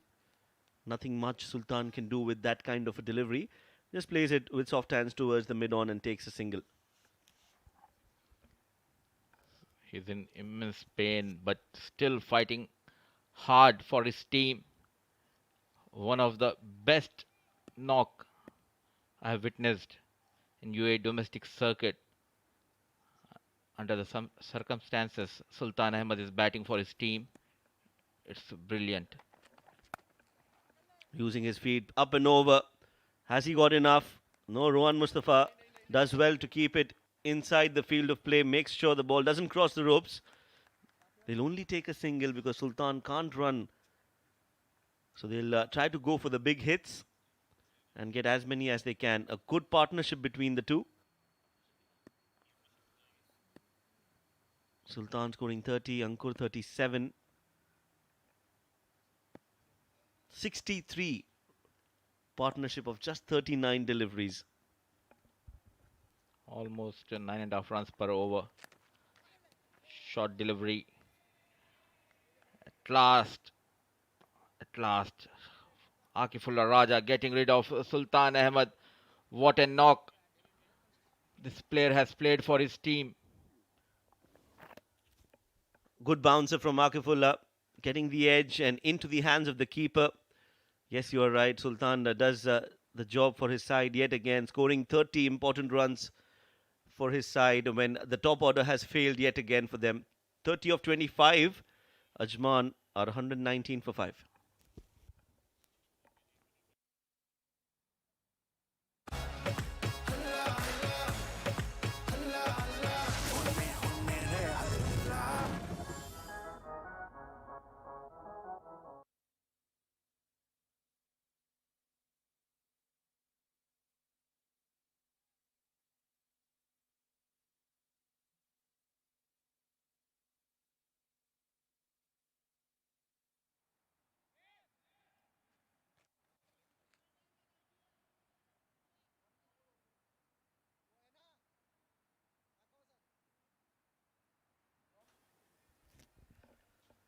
Zohib Gujjar is the new man in. Just sent out to hit a few big hits for Ajman. They've still got 8 deliveries left. Mudassir, where do you think they'll end up? Around 130, 135. Akifullah bowling really well. Look at that shot on the very first ball towards mid-off. Hamid Khan putting a full length dive. Was in an awkward position but still managed to save that boundary. Yes, he's definitely saved certain runs for his side. Hamid, he dropped a catch earlier on in the innings, but he's definitely compensating for that dropped catch with some good effort in the field, giving his 100%. Hamid Khan. They've only taken a single, and this has been an exceptional over from Akifullah. Just 4 runs and a wicket. Brings that Yorker, gets the under edge. The ball will race away towards the boundary. He's got his hands on his hips. He can't believe that ball, after being executed so well, has gone for 4 runs. 19 overs have been bowled. 1 more over to go. Ajman are 124 for 5.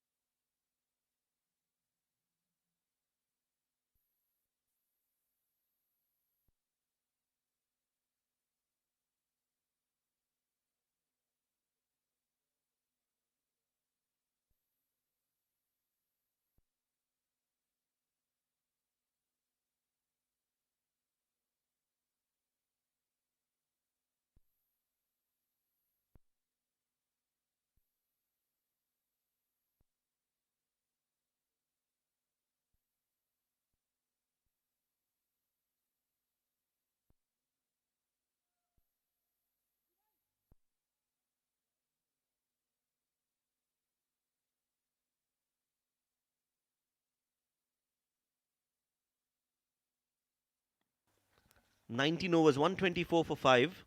Jiju Janardhanan will be bowling the last over. He's still moving the ball, Janardhanan. And it's a good start to this over. JJ, one more experienced player in this tournament.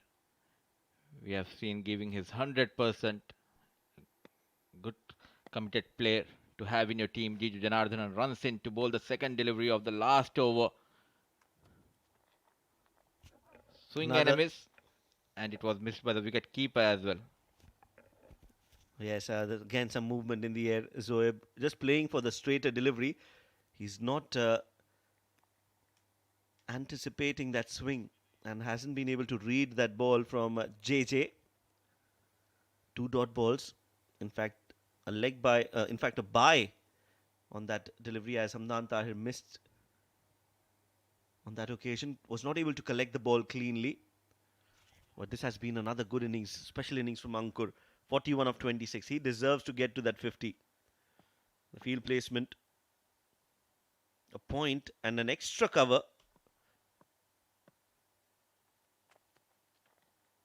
And again that swing, just beating the bat and also missing the stumps. We are in the 20th over and still the ball is swinging. Gentle medium pace. Not coming in the line, Ankur Sangwan. 3 more deliveries left. And that makes you ask the question, why hasn't JJ bowled his full overs of 4 overs, full quota? He's only going to bowl his third.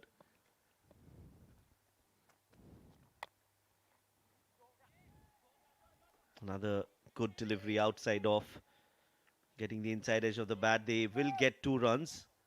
Zoeb wants the third, but there is no chance they'll get the third run. The answer is simple, because Mohammad Wasim bowled that 1 over.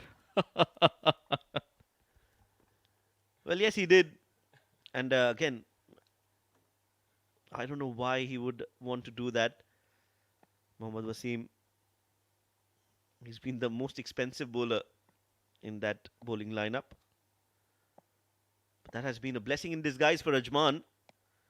That's another good delivery. Full and inside that marker. He knows that he's got that movement in the air. What an over this is. Just 3 runs in the 5 deliveries that he has bowled so far. Very economical. Jiju Janardhanan wicketless. But he made sure that he did not leak runs. Final delivery.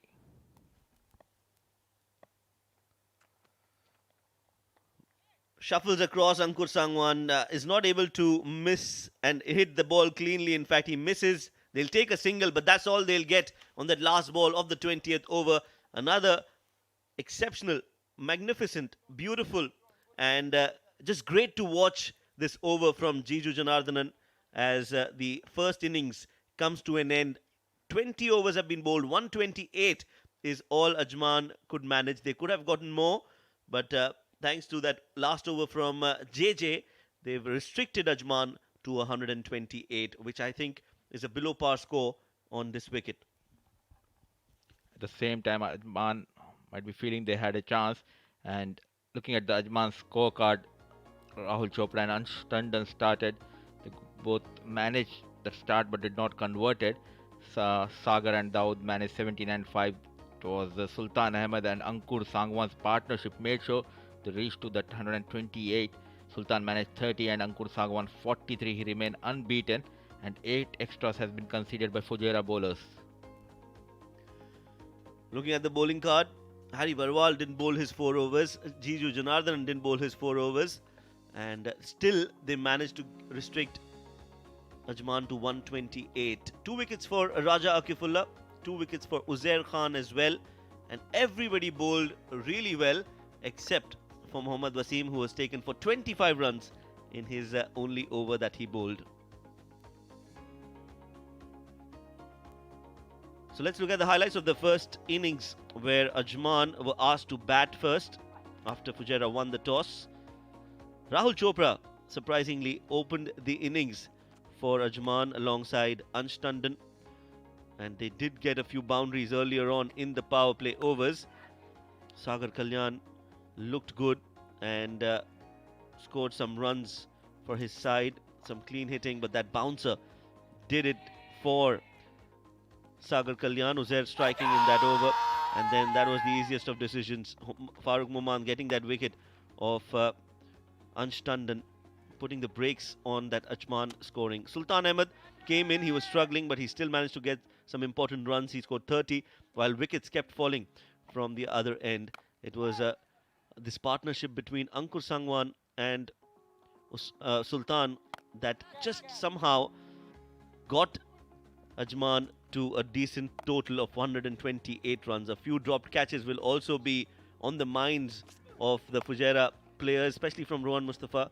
He dropped a few, but there was some good hitting in the end from Ankur Sangwan and Sultan. That's the wicket of Sultan, and in the end, it was 128 that Ajman could manage in the allotted 20 overs. Fajairah, when they come out to bat, will need 129 runs. We'll bring that run chase after a short break, so stay tuned.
Good evening, ladies and gentlemen, and welcome back to the Dubai International Stadium for the Mazaplay.net Emirates D20 2022, powered by Fancode. Match number 27 in progress. And Fajairah, well, they bowled exceptionally well. Raja Akifullah having a fantastic outing. Plenty of starts in that Ajman batting lineup, but nobody kicking on. In the end, it was only Ankur Sangwan. What a surprise package. 43 of 30 for him. And Sultan Ahmed once again chipping in. That top order not really delivering as expected, and that's been the problem throughout the tournament. The Ajman batting lineup has just been too inconsistent. In terms of the bowling, plenty of options used by Mohammad Wasim. Uzair Khan 2 for 24 and Raja Akifullah 2 for 24. Identical figures. They were the standout bowlers for the men in green. Joining me in the comm box is going to be Abid Ibrahim to witness this run chase alongside me. Good evening, Abid. Good evening, AZ, Ahmed Khwaja, and good evening to all our viewers. What a great show this has been today. Little bit more exciting day as we have triple headers. The first game we witnessed, what a clinical performance was from Dubai, and now it's Fujairah who made sure they don't concede too many runs. They have kept quiet team Ajman below 130. There you go. This is the man. The average of 35, strike rate of 133, best of 107. Big name, huge player, big responsibilities as well. Mohammad Wasim, the captain of Fajairah. Alongside him is a young dynamite, Hamdan Tahir, wicketkeeper batter. I think a few of those knocks that he played in this edition were simply the great, fearless. So it's going to be the outstanding bowler of the D20 this season. 18 wickets to his name, Saqib Munshid. Steaming in, first ball for Ajman. Immediately right on the money. So it's not a big target. And if they win tonight, Fujairah, they will confirm their spot in the D20 semi-finals. It's not been they've not been absolutely dominant, but they've been good enough.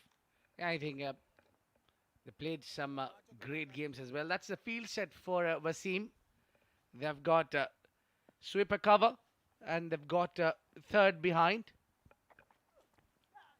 Oh, beats him outside off. Good bowling once again from Saqib Munshid. He's been the lone highlight for Team Ajman. Super consistent in this D20. Yeah, it's simply best again the best. Well, it's Saqib Munshid, who's most wicket taker of this edition of Emirates D20.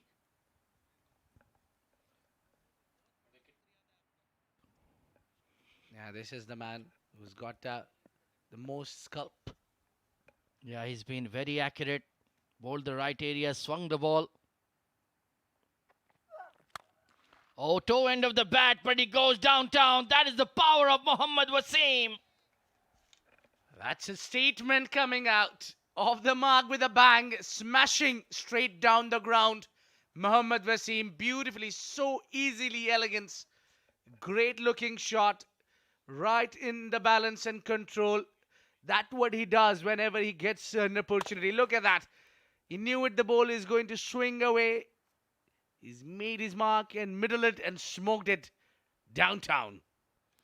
What a brilliant way to get off the mark. That's what we expect from the superstar of UAE. 2 T20I hundreds to his name. In the top 10 of the T20I batters in the world, he carries that reputation. He carries that tag of being a match winner and a champion.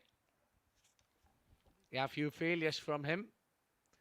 And then tonight he starts with a bang, and that's how, when Wasim gets going, it's you who has to go all the way to fetch that back. Yeah, good parkour skills from Dawood Ijaz, climbing into the stands. He does look like he knows where the ball went, but I'm not sure. And I think that's could be a punishment for him for not scoring many runs in the tournament. That's the best way you can punish your batter. Well, what a great shot that was. Again, someone like Saqib Munshid, who has the most wickets in the tournament. Yeah, and he's his club teammate as well. Very interesting. Game within a game as always. There you can see 18 wickets in 9 matches. He's been absolutely fabulous. Very good economy rate as well. Then you have Ahmed Shafiq of Dubai, Colonel Zahid tied on 13 each, and Mazhar Bashir and Abdul Malik, two Dubai bowlers in there. Excellent performances from all 5 lads. And right on the money, quick single. Good judgment there between Wasim and Hamdan. Yeah, that will bring the left-hander on strike. Good approach. Very well done, Wasim. Sense prevailed.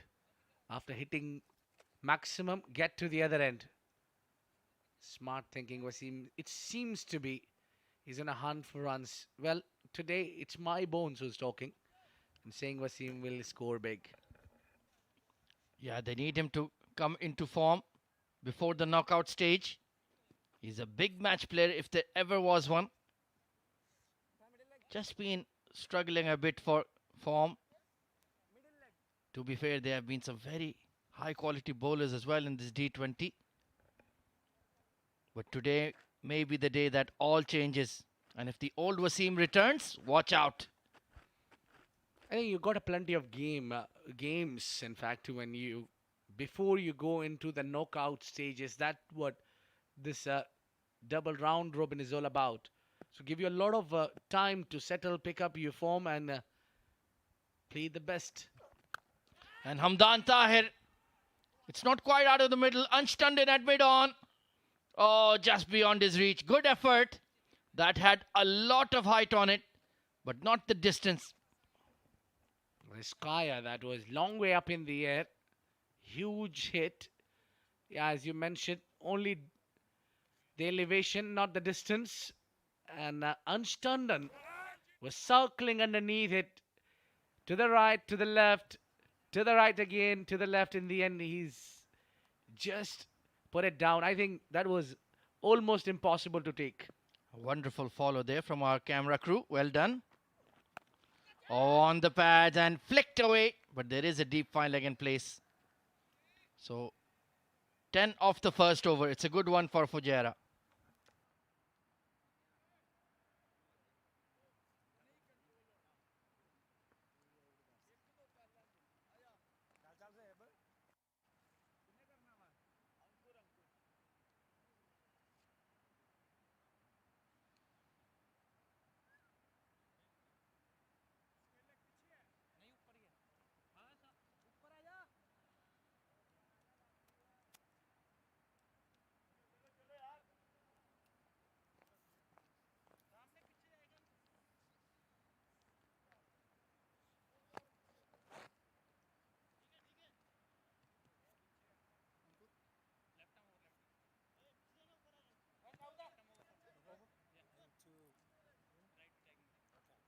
So it's going to be Ankur Sangwan sharing the new ball.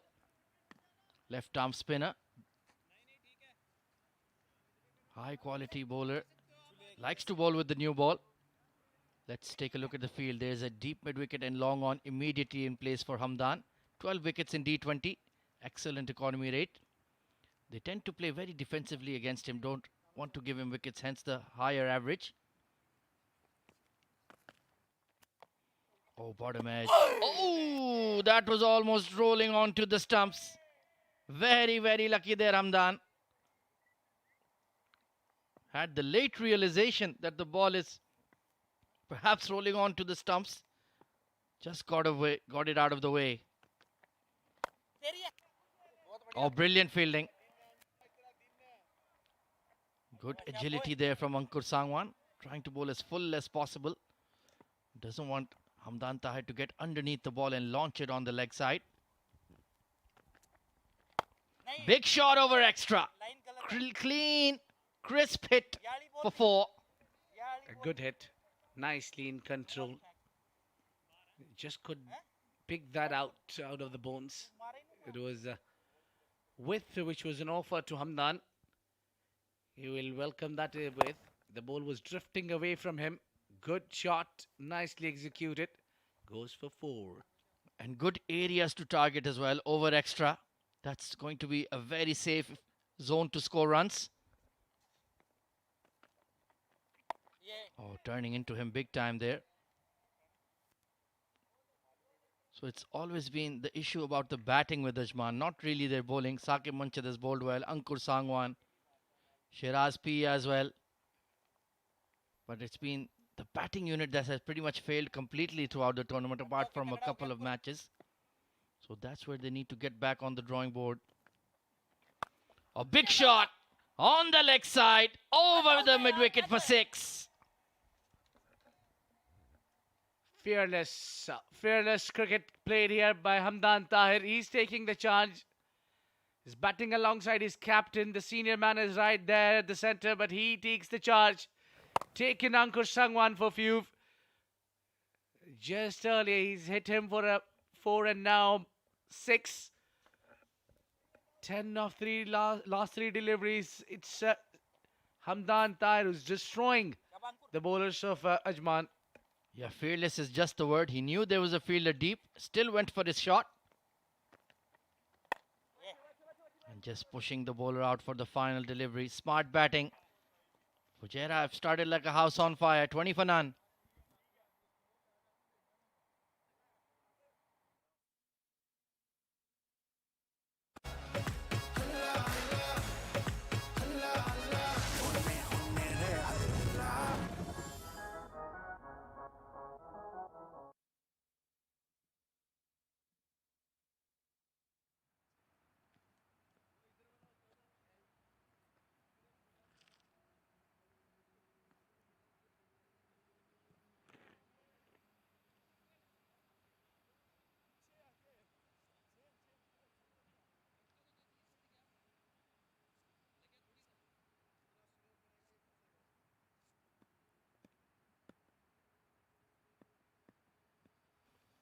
Saqib Manchad continues.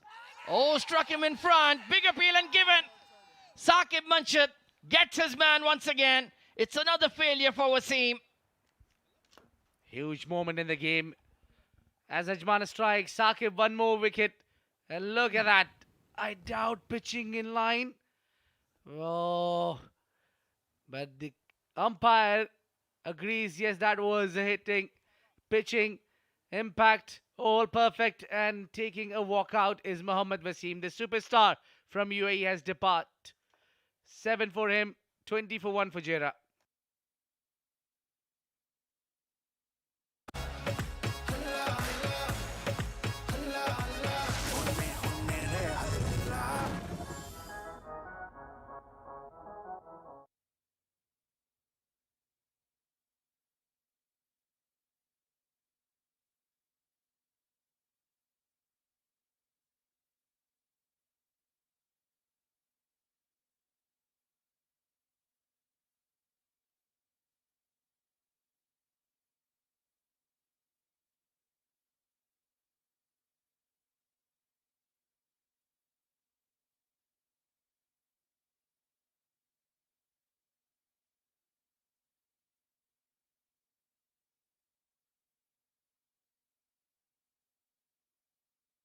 So Hamid Khan has been given a promotion in the batting order, usually batting at 6-7.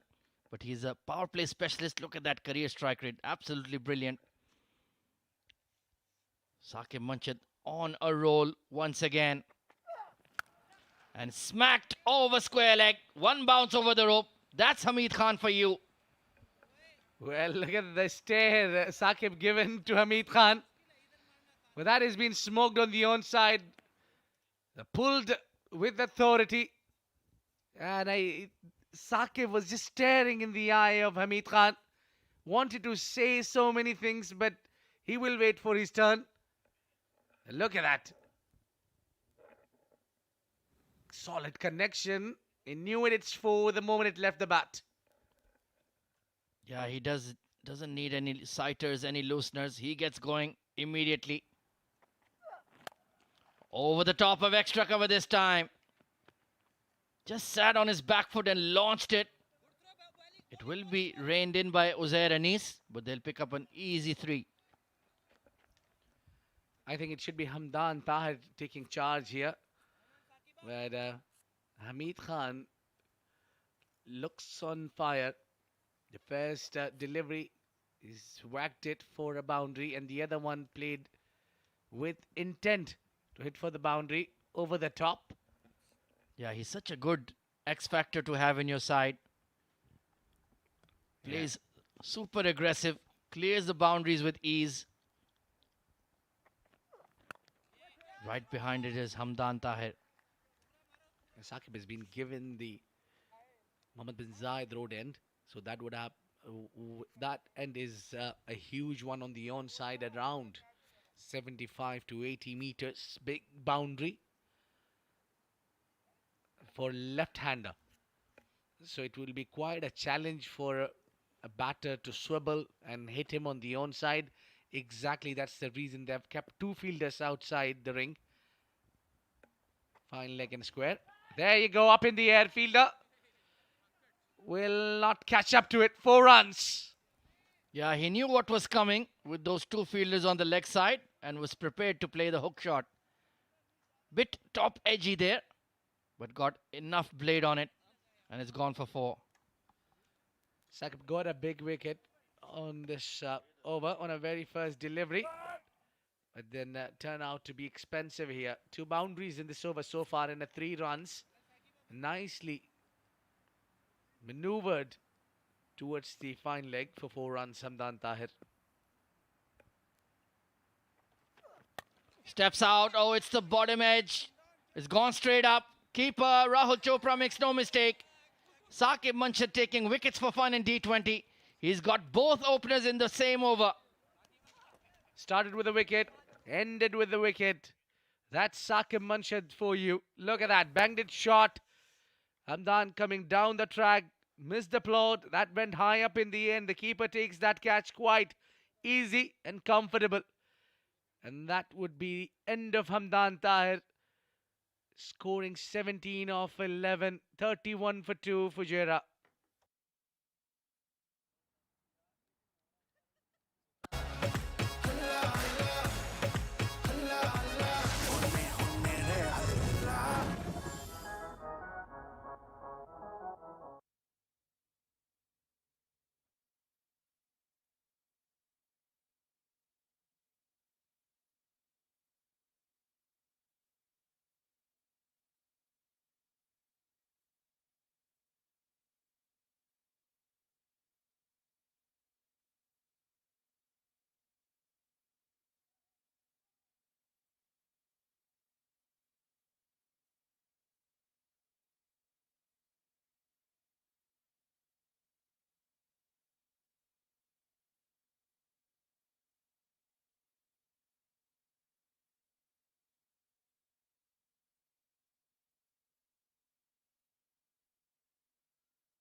Rohan Mustafa coming in at number 4, but he will be off strike. Ankur Sangwan. Well, there's half an opening here for Ajman. Oh, beautifully bowled. Quick single. We saw that the Fujairah batting lineup is slightly shaky in that shock defeat to Dubai, Abid. Yeah, they need to make sure that they go and end up over the line. They would not like to get any defeat here. They have the reputation to be the top of the table every time. This is towards the end of the tournament. Big shout! Big shout! The umpire is not interested. A big sweep shot immediately. Rohan Mustafa. Well, I'm just laughing at Sultan Ahmed. He got injured during his appeal. Take a look at this one. How close was this? That's well outside the line. Very ambitious. But look at Sultan Ahmed to the top right. Like a crab in the appeal. Oh, top edge. Fine leg. Can he take the catch? Just beyond him. Well, they're looking very nervous here, Abid. What's going on with Fujairah? Well, they just want to finish things up quite early here. They're taking Ajman too lightly because of their position in the points table. But let me tell you, every game they lost with some dignity. Yeah, they've always lost chasing. This time they're defending a score. Sultan Ahmed, is he fit to bowl? Standing at leg slip. And you can see this Fujairah batting lineup packed with superstars is looking very anxious indeed. Nervy times. Yeah, I don't think so. He should be playing today. Coming down the track, that's one way to play this spin, Ankur Sangwan, because Rohan thinks that he'll be darting in to the left-hander, but watch out, he drifts in the air. At times, he takes the ball away from the left-hander, and then you know that it would be quite easy for the wicket-keeper to take the wicket. Be careful, Rohan. Hamid Khan, big sweep. And beats the deep square leg. Solid connection and a boundary once again for Hamid Khan. He's on a roll. Yeah, he's middling it well. The timing was also perfect.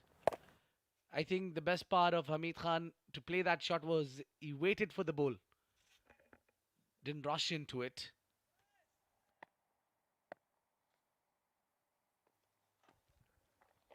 Bowled him! The perfect armor there from Ankur Sangwan. Hamid Khan looks shocked, but that's gone right through him. Well, he stunned him. He's still watching there what really went wrong, whether there was a crack.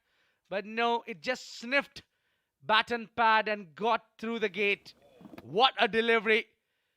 And that furnishes his story. Goner is Hamid Khan, scoring 12 of just 5 deliveries, 39 for 3 for Fujairah.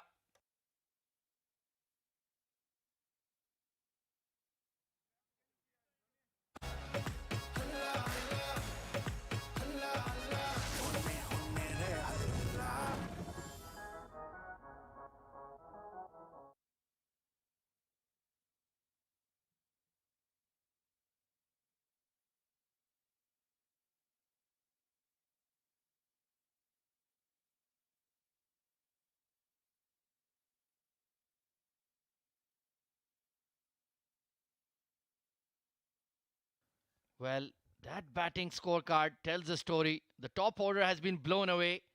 Rohan Mustafa, Jiju, they still have Mohammad Usman to come, Syed Haider, Wasi Shah.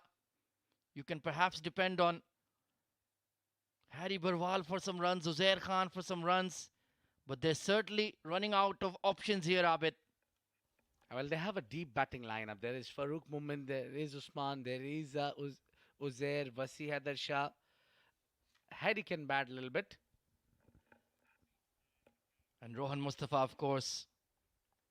The evergreen Rohan Mustafa is still out there. But certainly nervous times for Fujairah. Saqib Munshid. Edged! And dropped by the first slip. Did it bounce in front of him? Was he standing too deep? That was a genuine outside edge. I think they are having a discussion that did that carry or isn't it? Yeah, Sultan thinks the ball did not carry, and Rahul Chopra being harsh on him. Well, let's take a look here, Abid. Yeah, it dropped in front of him, but he didn't really move swiftly. Yeah, that what happens when you carry an injury and you play a game. You're really not there to give you 100%. Yeah, they're having to hide him in the field, don't they? Steps out. Well, that's the way he plays. Anytime Rohan Mustafa feels pressure, he's like a cobra backed against the wall. He'll strike back. Yeah, he's someone who's so experienced in terms of taking this pressure when you can witness your other end is getting blown away.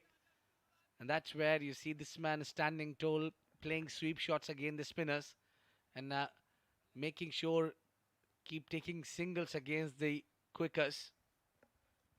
Ringfield on the offside.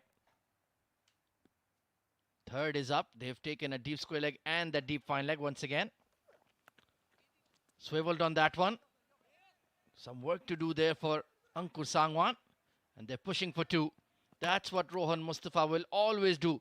Run hard between the wickets. Yeah, that was a direct hit from Ankur Sangwan from deep. Well, no wonders. He can hit those stumps with the ball in hand. That's what he did on his final delivery. Yeah, he's really improved his fielding. He's not a natural athlete by any means, but he works really hard. And he's become one of the finest left arm spinners in the UAE. It's been a tournament of left arm spinners. Ahmed Shafiq, Harry Barwal, Ankur Sangwan, Rahul Bhatia. Once again, Upish on the thigh pad there. But Saqib Manshid is asking the right questions. Well, no wonder. Oh, there is a reason he's been the most successful bowler for Ajman. Not only Ajman, but for the entire tournament.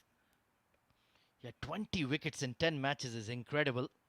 He's bowled with a lot of control. He swung the ball and he's bowling a touch quicker as well. I think the fast bowling is all about momentum and rhythm. He's in absolutely great rhythm. 5 of 7 for Rohan Mustafa. He's looking a bit anxious at the crease, to say the least. Ooh, just shouldering arms to that one. That's rare from Ronnie. I think that is smart move to do. You don't try to take charge on the strike bowler who's striking hard. Now current run rate is not a worry for Fajairah and neither required. They can do this quite easily. All they need to do is bat 20 overs. Absolutely. With that kind of personnel in their batting lineup. Oh, late decision to pull the ball. And they're going to push for 2 here. Good opportunistic running there once again from Fujairah and Rohan Mustafa. Another very good over from Saqib Manshid. Only 4 of it. 43 for 3.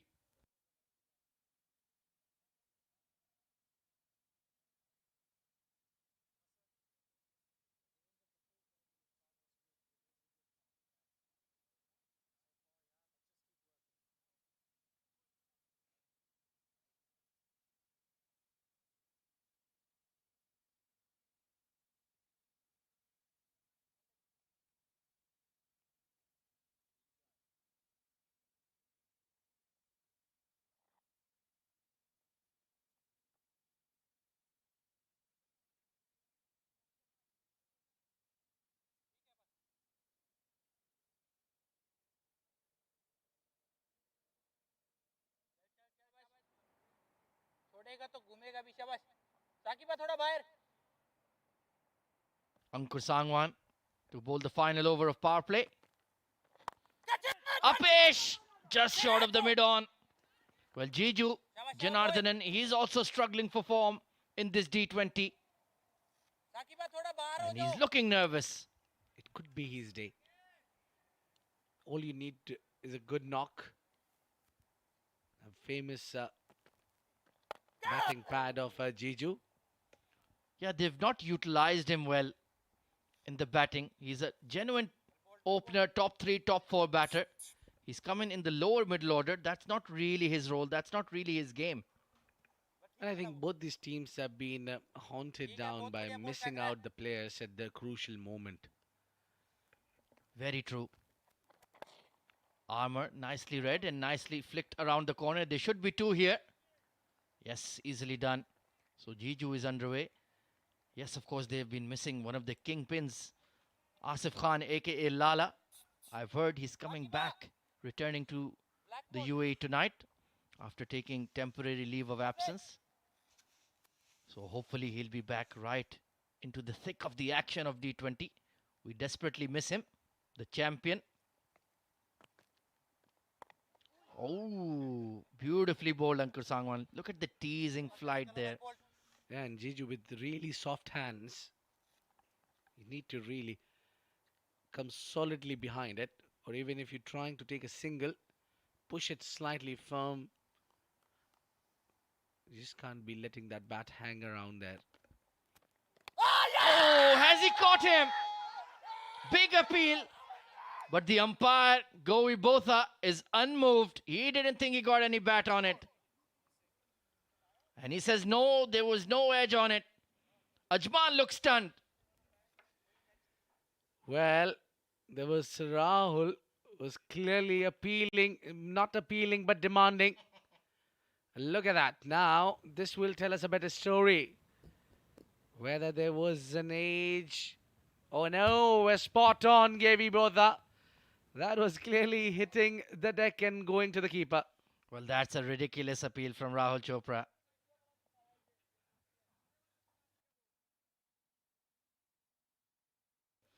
Well done, umpire Gary Botha. Well, Rahul Chopra, what were you up to there? End of an entertaining power play. 45 for 3.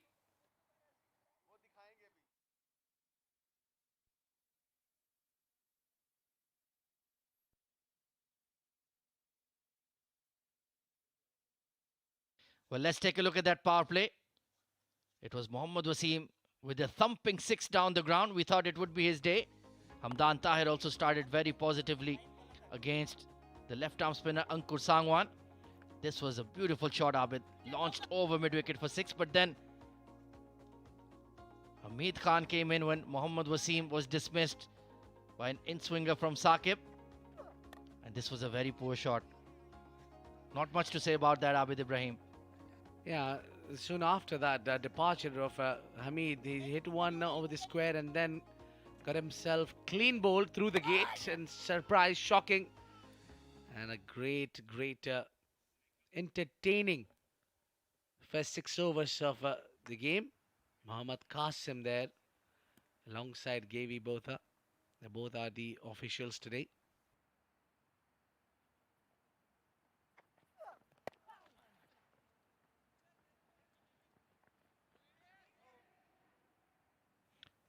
So this is the tricky phase of the game. Now the field can be spread. Now they can build some dot ball pressure. It's very, very important for Nasser Aziz to get his bowling combinations right. Saqib is bowling 4 in a row. Wow. I would 100% back that decision. There you go, our big man. Hello to you and hello to the little one. Oh, big boss is here. I better put my tie on. Mr. Sohaib Irfan, in charge of TPD 360, along with his lovely daughter there. Good to see them back. Yeah, they are always together. Oh, yes. They are joined at the hip. Daddy and daughter always roaming together. I think she's a future producer in the making. Down the leg side. That'll be a wide. So Saqib just pushing hard. One more wicket here could really break the back of Fujairah's batting. Well, that's what Ajman is looking, certainly. That's why you see Saqib continuing to bowl 4th over on trot. Quite a bit of a challenge of his fitness, but I think he's still bowling quick enough to pick up another wicket. Oh, yes, I think he's answered a lot of critics in this tournament with his outstanding performance. Pulled. Oh, just short of that short of that mid-wicket in the ring. Sagar Kalyan, good stop.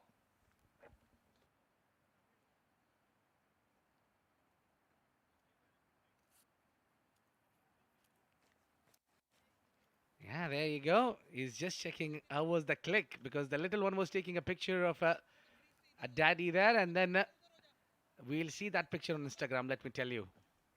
So now we know the secret of Mr. Sohaib Irfan's successful having so many followers. Top edge. Just in front of deep square. Just in front. He's playing a chancy knock here.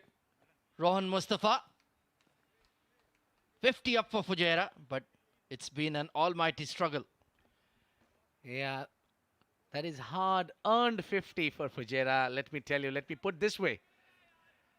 They have really had to work hard for this 50. They lost 3 wickets. Oh, there you go. Well, who is this good-looking lad? I love the shirt color from Shoaib Ahmed. He's blushing like a bride. Oh, yeah. Steps out and slaps it down the ground. Ronnie comes to the party with a 6. Well, everyone was looking for the guard.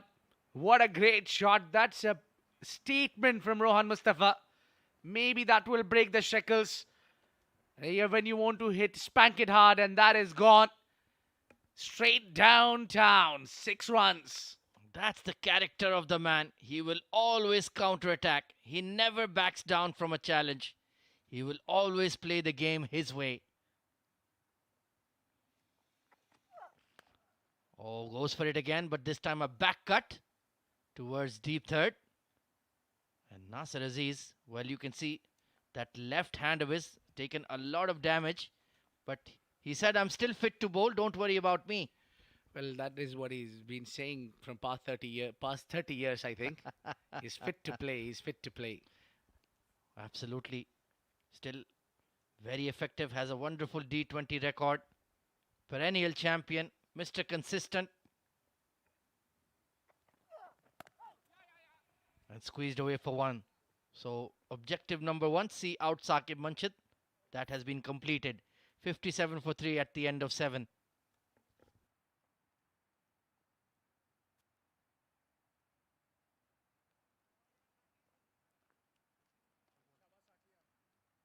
Keeping the wicketkeeper aside, Muttaya Muralidharan and Mohela Jayawardene together became the most successful pair in Test cricket history when we talk about follow wickets. This means caught Mohela Jayawardene, bowled Muttaya Muralidharan have appeared on the screens more than any other combo.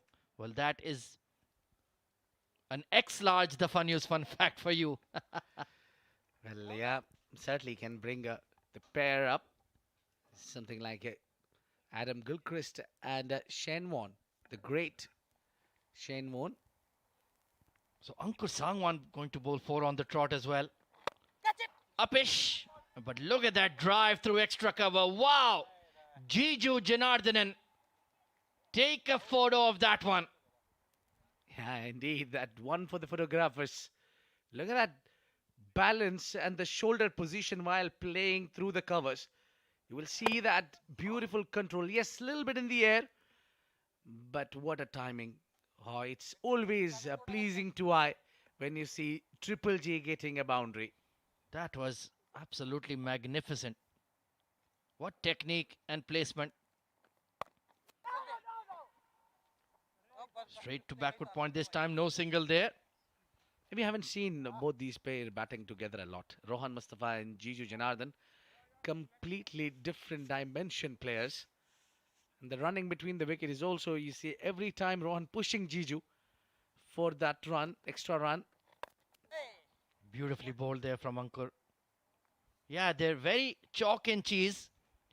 Rohan, more of an aggressor, likes to play horizontal bat shots. Jiju Janardhanan, stylish, elegant, likes to play in the V. Proper technique, proper footwork.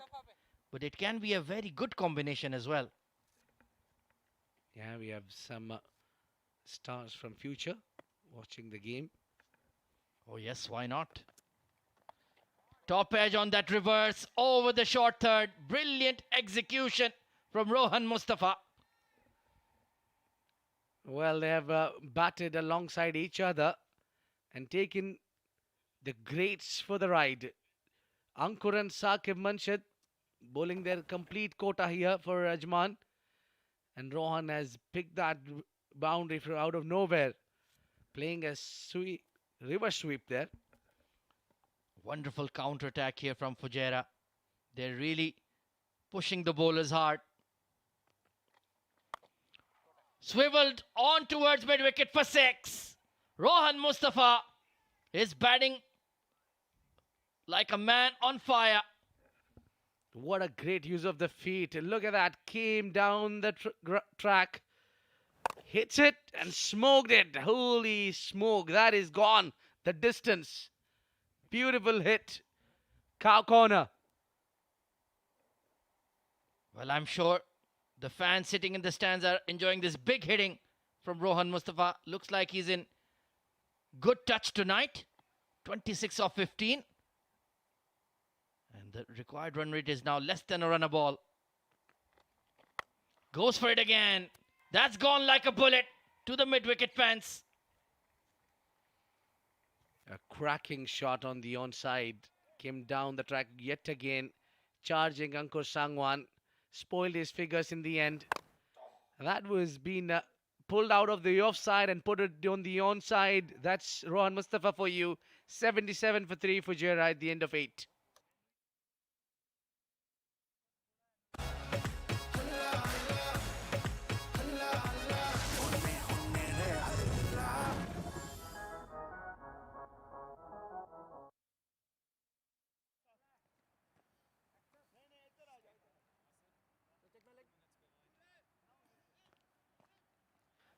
broadcast and streaming partners of the Mazaplay.net Emirates D20. You can watch it live ball by ball on Fan Code in India and the CricTracker YouTube channel and Facebook page. For the global audience, it's an ITW Prodigy and TPT 360 production for the Emirates Cricket Board.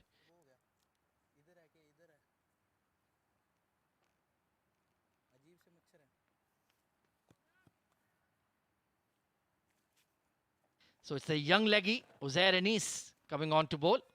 He's been impressive in the last couple of matches, hitting the right areas, flying the ball.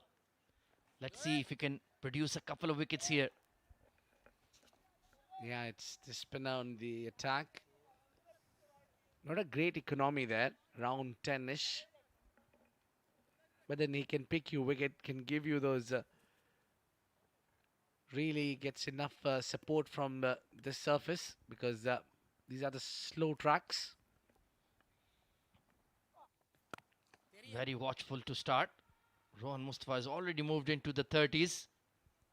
They needed somebody to just counter-attack the Ajman bowlers, and Rohan Mustafa has done exactly that.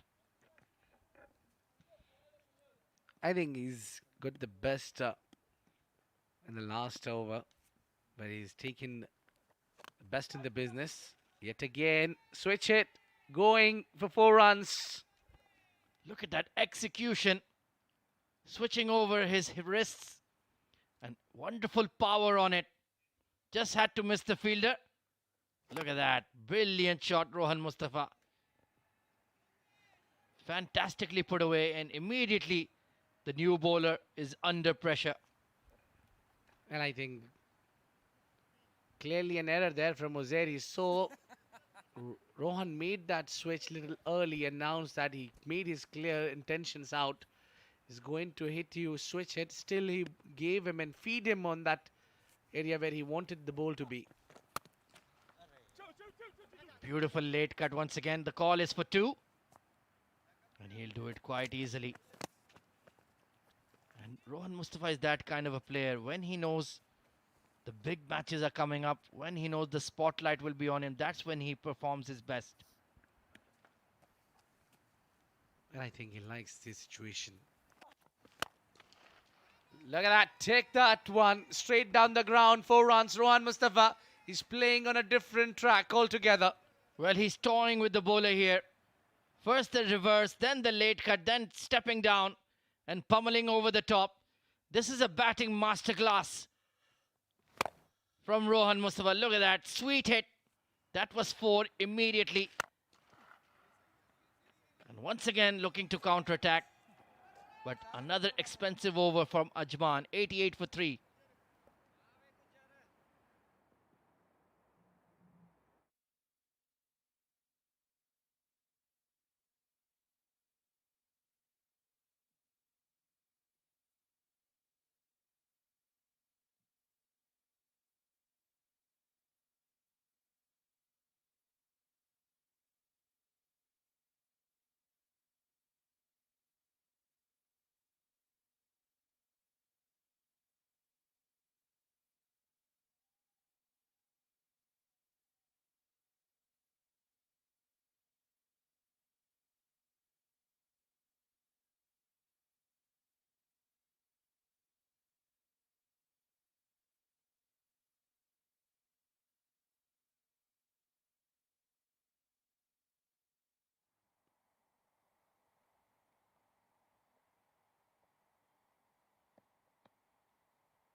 Zohaib Gujjar, right arm fast bowler coming into the attack. Oh, just over that short third. Too much width on offer. And Jiju Janardhanan gleefully accepted. Well, Gujjar, not a convincing start for Gujjar. And also, Sultan Ahmed could have been little better in fitness. Might have pulled that one out of the thin air. Yeah, I don't understand why they have a short third for the fast bowler. They've corrected that mistake now. In fact, he's coming back into the ring. It's been an almighty struggle for Zohaib Gujjar in this tournament. Hasn't been able to tackle the conditions. Hasn't been hitting the right areas. So once again, third and fine legger up. Asking for trouble, if you ask me. Jiju Janardhanan cracks this over the top. Good save by Dawood Ijaz. Smart hands. I think they need to check that one, whether his foot was in the line or out of the line. Maybe. Yeah, that's what I think the umpires are checking. His uppercut, beautifully executed. And there you go. I think he's good enough. Good to go. He saved a boundary there clearly. Yeah, well adjusted there by Dawood Ijaz. He's another player who's had a disappointing D20. Big hopes from him. At this stage, well, Ajman were well behind the game. Well, to be very honest, we have seen quite a bit of a batters not performing up to their mark. Genuine outside edge. Deep third on the move, and the ball will win the race. Gujar clearly not having the best of the days. Rohan Mustafa, I think that is deliberate. He knew it. The third is not in the business. Yeah, I agree. You're right. No chance for Nasser Aziz at deep third. He guided that ball in that region. Going at a strike rate of 200. What a brilliant counter-attacking knock this has been from Ronnie. Just settling any nerves in the Fajairah dugout. Bit of a hack down the ground there. Not quite connecting. Zohaib Gujar does have that extra pace and bounce. It's just the consistency that's missing from him. Yeah, clearly you can see that hurried on him. Rohan Mustafa is on a verge to get his 50. Is five runs shy of it. Just 23 deliveries and 45. Excellent knock. Very fluent. Hooked away by Jiju. One bounce over the rope. He's so good in that shot. What a great way to bring 100 for the team Fajairah. It's Jiju Janardhan who was in a great control while playing that swivel. Look at that. Good connection. Solid sound and one bounce into the fence. Well, looks like this pitch is really settling in and becoming a paradise for the batters. Good sign for the next match coming up between Sharjah and the Blues. Very expensive over. 14 off it already. Beats the outside edge. So 102 for 3 at the halfway stage. We'll have a well-deserved drinks break and then hand it over to Shoaib Ahmed and Mudassir Ali.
The ILT20 starts on the 13th of January, and the fireworks have already started here at Dubai International Stadium from the willow of Rohan Mustafa. What an innings this has been from the left-handed batter, 46 of 24, and he's brought Fujairah very close to victory in this game, Mudassir.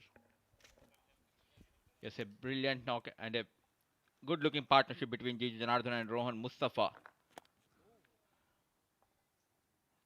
Complementing each other well, Rohan Mustafa and Jiju Janardhanan. And excitingly, coming up ILT20, Halla Gulla. Halla, halla. We'll definitely do Halla Gulla in the venue. Of course, we are looking forward to the matches, and it's going to be an exciting carnival of cricket, as Badshah puts it, a festival of cricket. Truly world-class players will be taking part in that competition, and we just can't wait. See, the Halla Gulla have already started. He's practicing his moves for ILT20. Now you can see the kids having some good time. Oh, that's a good delivery from Uzair. He's definitely been a good addition to the side. And as we mentioned, there is some turn for the spinners if you bowl it in the right areas. Everyone enjoyed the previous delivery, including the batter Jiju Janardhanan. Way outside the off stump, on the back foot, ball racing towards the fence, and he fetches yet another boundary, looking extremely good. That was a poor delivery from Uzair and rightly punished by JJ. That was short and wide, and very quickly getting onto that back foot and square cutting it for 4 runs. Beautiful shot. Looks so good and so pleasing to the eye whenever Jiju Janardhan is out there in the middle batting. Absolute class. Another good looking shot, again played in the gap. This ball will also reach the boundary ropes but will not cross it, as Zohib will cut that off. And they'll take 2 more. With the 2, over number 11 comes to an end. It's Nelson on board, 111 for 3.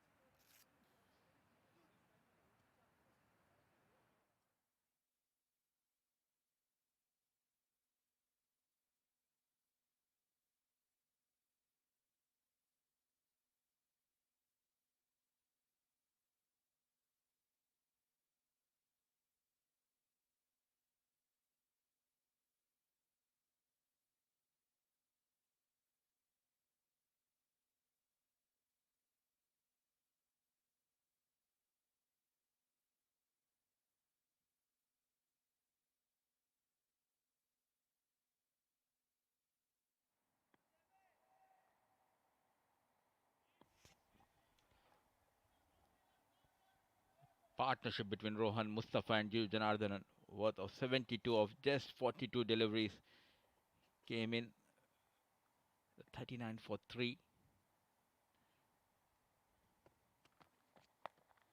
Short delivery, wanted to pull, but got the top edge and flying over the wicket keeper, a maximum. It's not where he intended, but that is a great way to bring another 50 for the experienced Rohan Mustafa. That silent celebration says it all. He's having a gala of a time out there. Has been one of his stellar performances.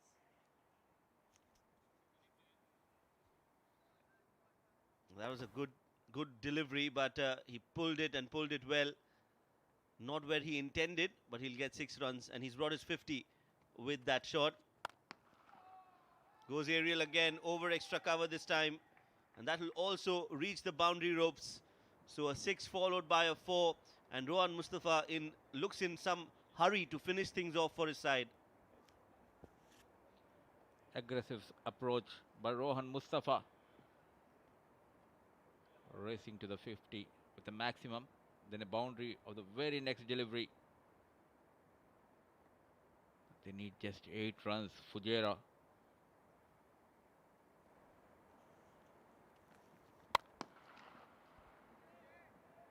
Will get a single, and Zohaib will continue to be expensive. He does have that extra yard of pace, doesn't look quick, but he is quick. Just has been a little wayward in his line and length, and that is why he's expensive here tonight. Absolutely. Shoaib, a good, decent, fast bowler. All he needs to work on his line and length. Jiju goes back, makes room over the point, races towards the boundary, looking in good touch at the right time for Fajairah. Jiju Janardhanan. Oh yes, he's a top order bat, and today he's got that opportunity to come out early and play and express himself. That's another good shot, making room for himself and playing it in the gap for 4 runs. 3 required now for Fajairah to win this game, and another one-sided affair today. The first game was also an easy win for Dubai, chasing that total down, and now it's Fajairah who are chasing the score comfortably. Another big hit over extra cover. There is a fielder there. Dives Dawood Ijaz, tries to get there, but they'll only get a single, and Jiju Janardhanan will still be out there in the middle. Was in control and played in the air, making room, not finding the exact gap. What an effort by Dawood Ijaz, giving his best in the field.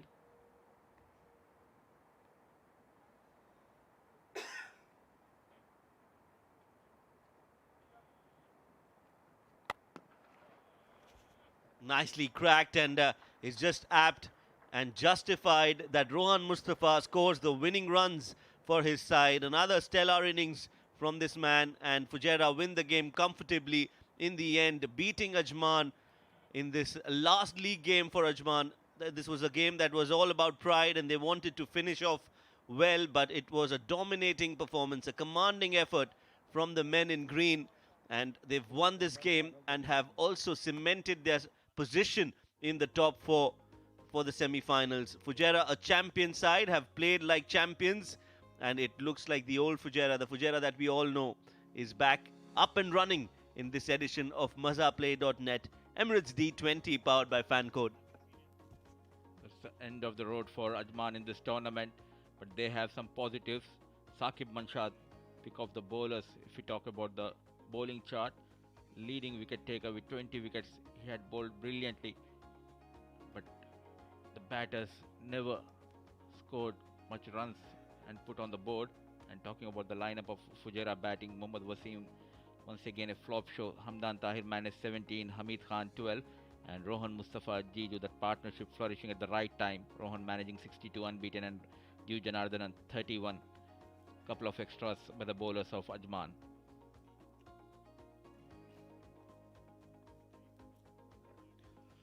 Just 4 bowlers used for Ajman. 2 wickets for Saqib Manshad. He continues to take wickets, and he's right there at the top of the most wickets column. Number 1 wicket taker in this tournament, Saqib Manshad. His journey in this tournament ends, but it has been a fascinating tournament for him. Ankur Sangwan was expensive tonight, got a wicket. Uzair Anis and Zohaib Gujjar were wicketless and were also expensive in their 2 overs. With 2 extras, Fajairah have managed to get to 131 in just the 12th over of the innings. Let's look at the highlights of the second innings from Fajairah.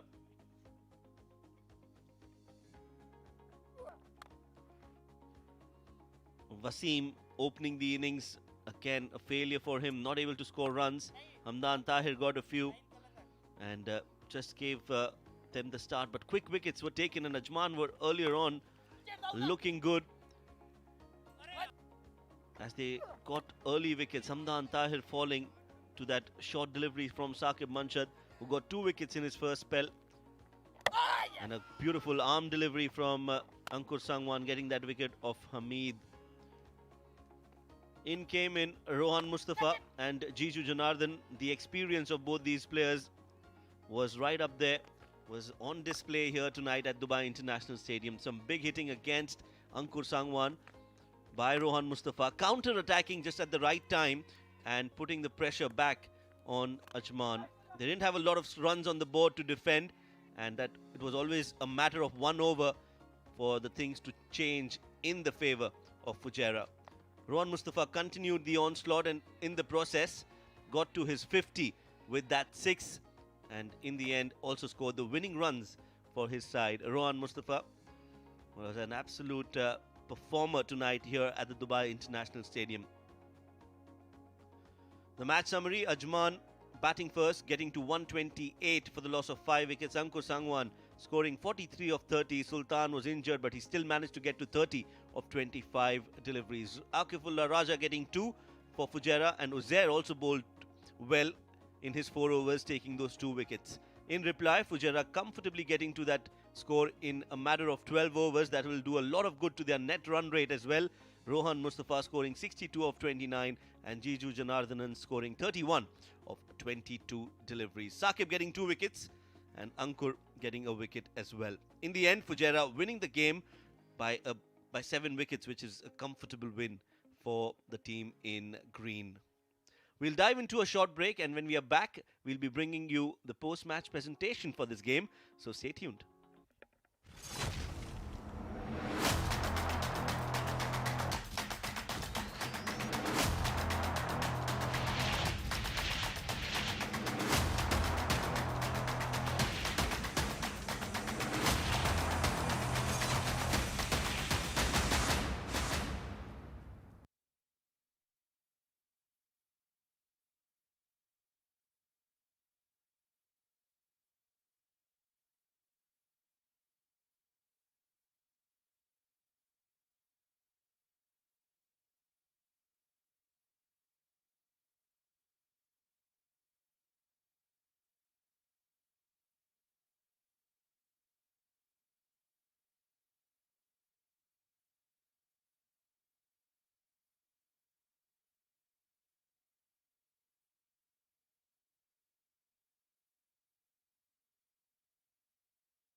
Welcome to the post-match presentation party of this exciting game number 27, where we had Ajman versus Fajairah, and Ajman was invited to bat first. Not a convincing day at the office. Yet again, their batters let them down.